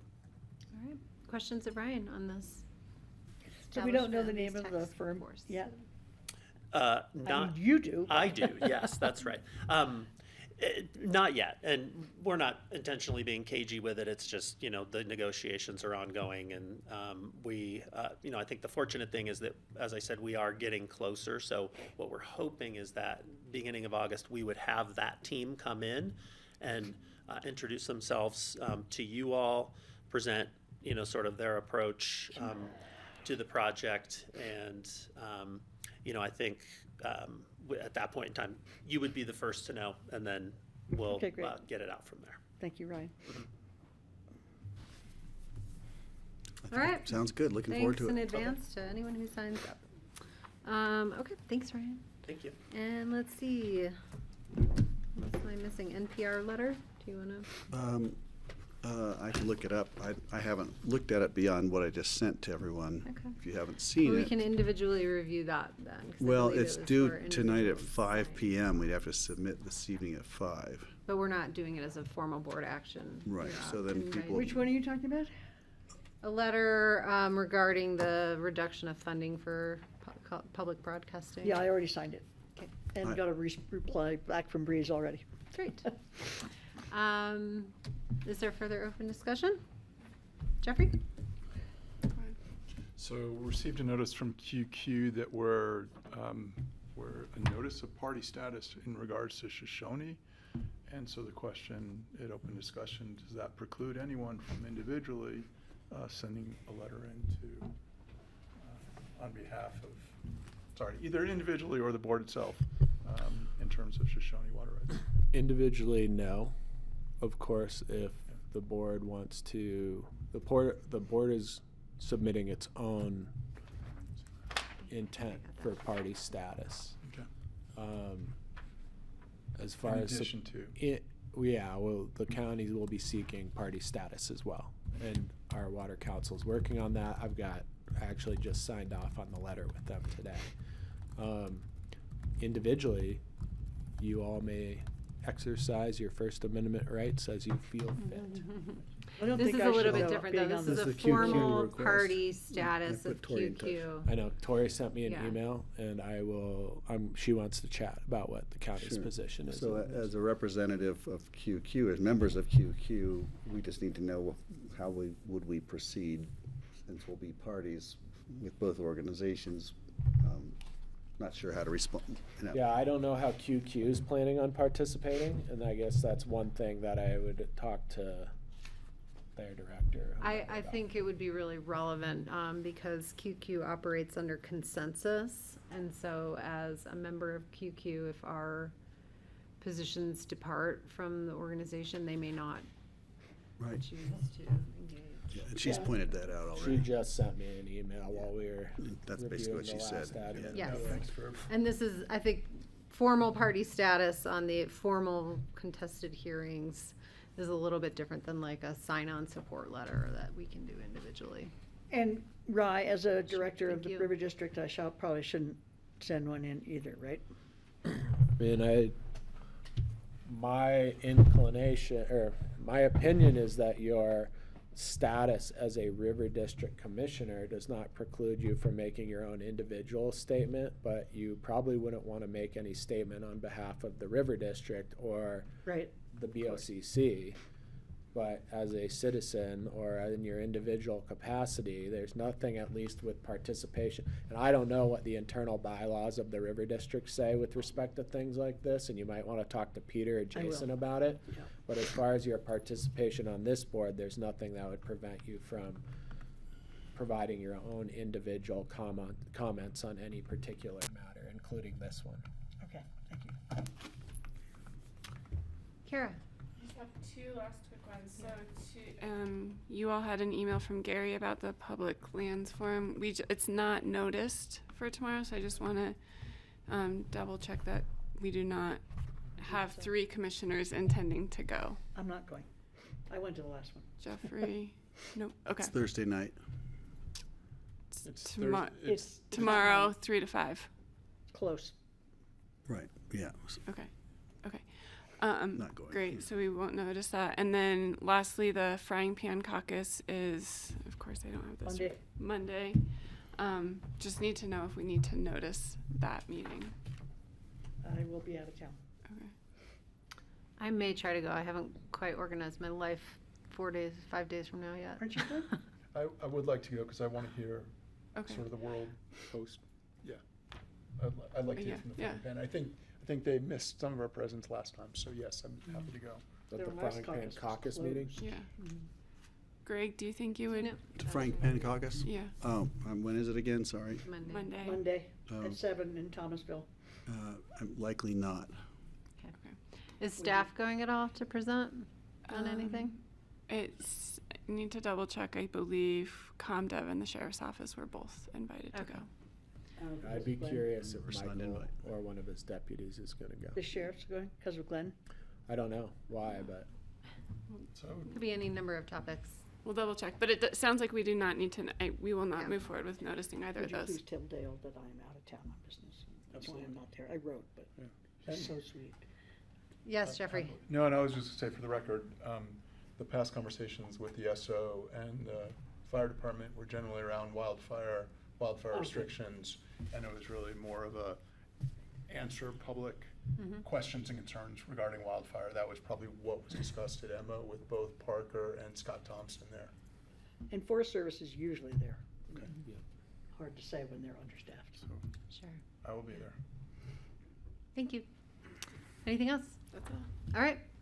How are folks feeling about covering code enforcement topics and the airport funding mechanism discussion? Sure. We've got bandwidth. got Let's time. put I them can on do there and we'll see how they go. How and far if we get? need to, yeah.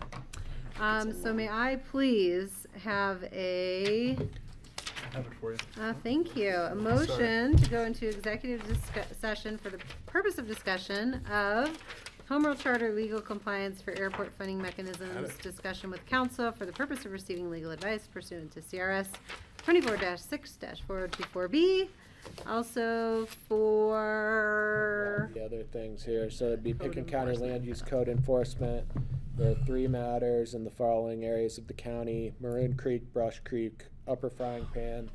That would be for the purpose of discussion with counsel and receiving legal advice pursuant to CRS 24-6-4024B. is there a motion? Yes, So moved. question for Rye before we make a motion. Okay. Any inclusion of Capitol Creek with regards to Nicholson Creek Ranch Road? We can discuss that we can add that if you would like. I don't have a lot more than what I had when we talked yesterday. Should we just do it briefly? Sure.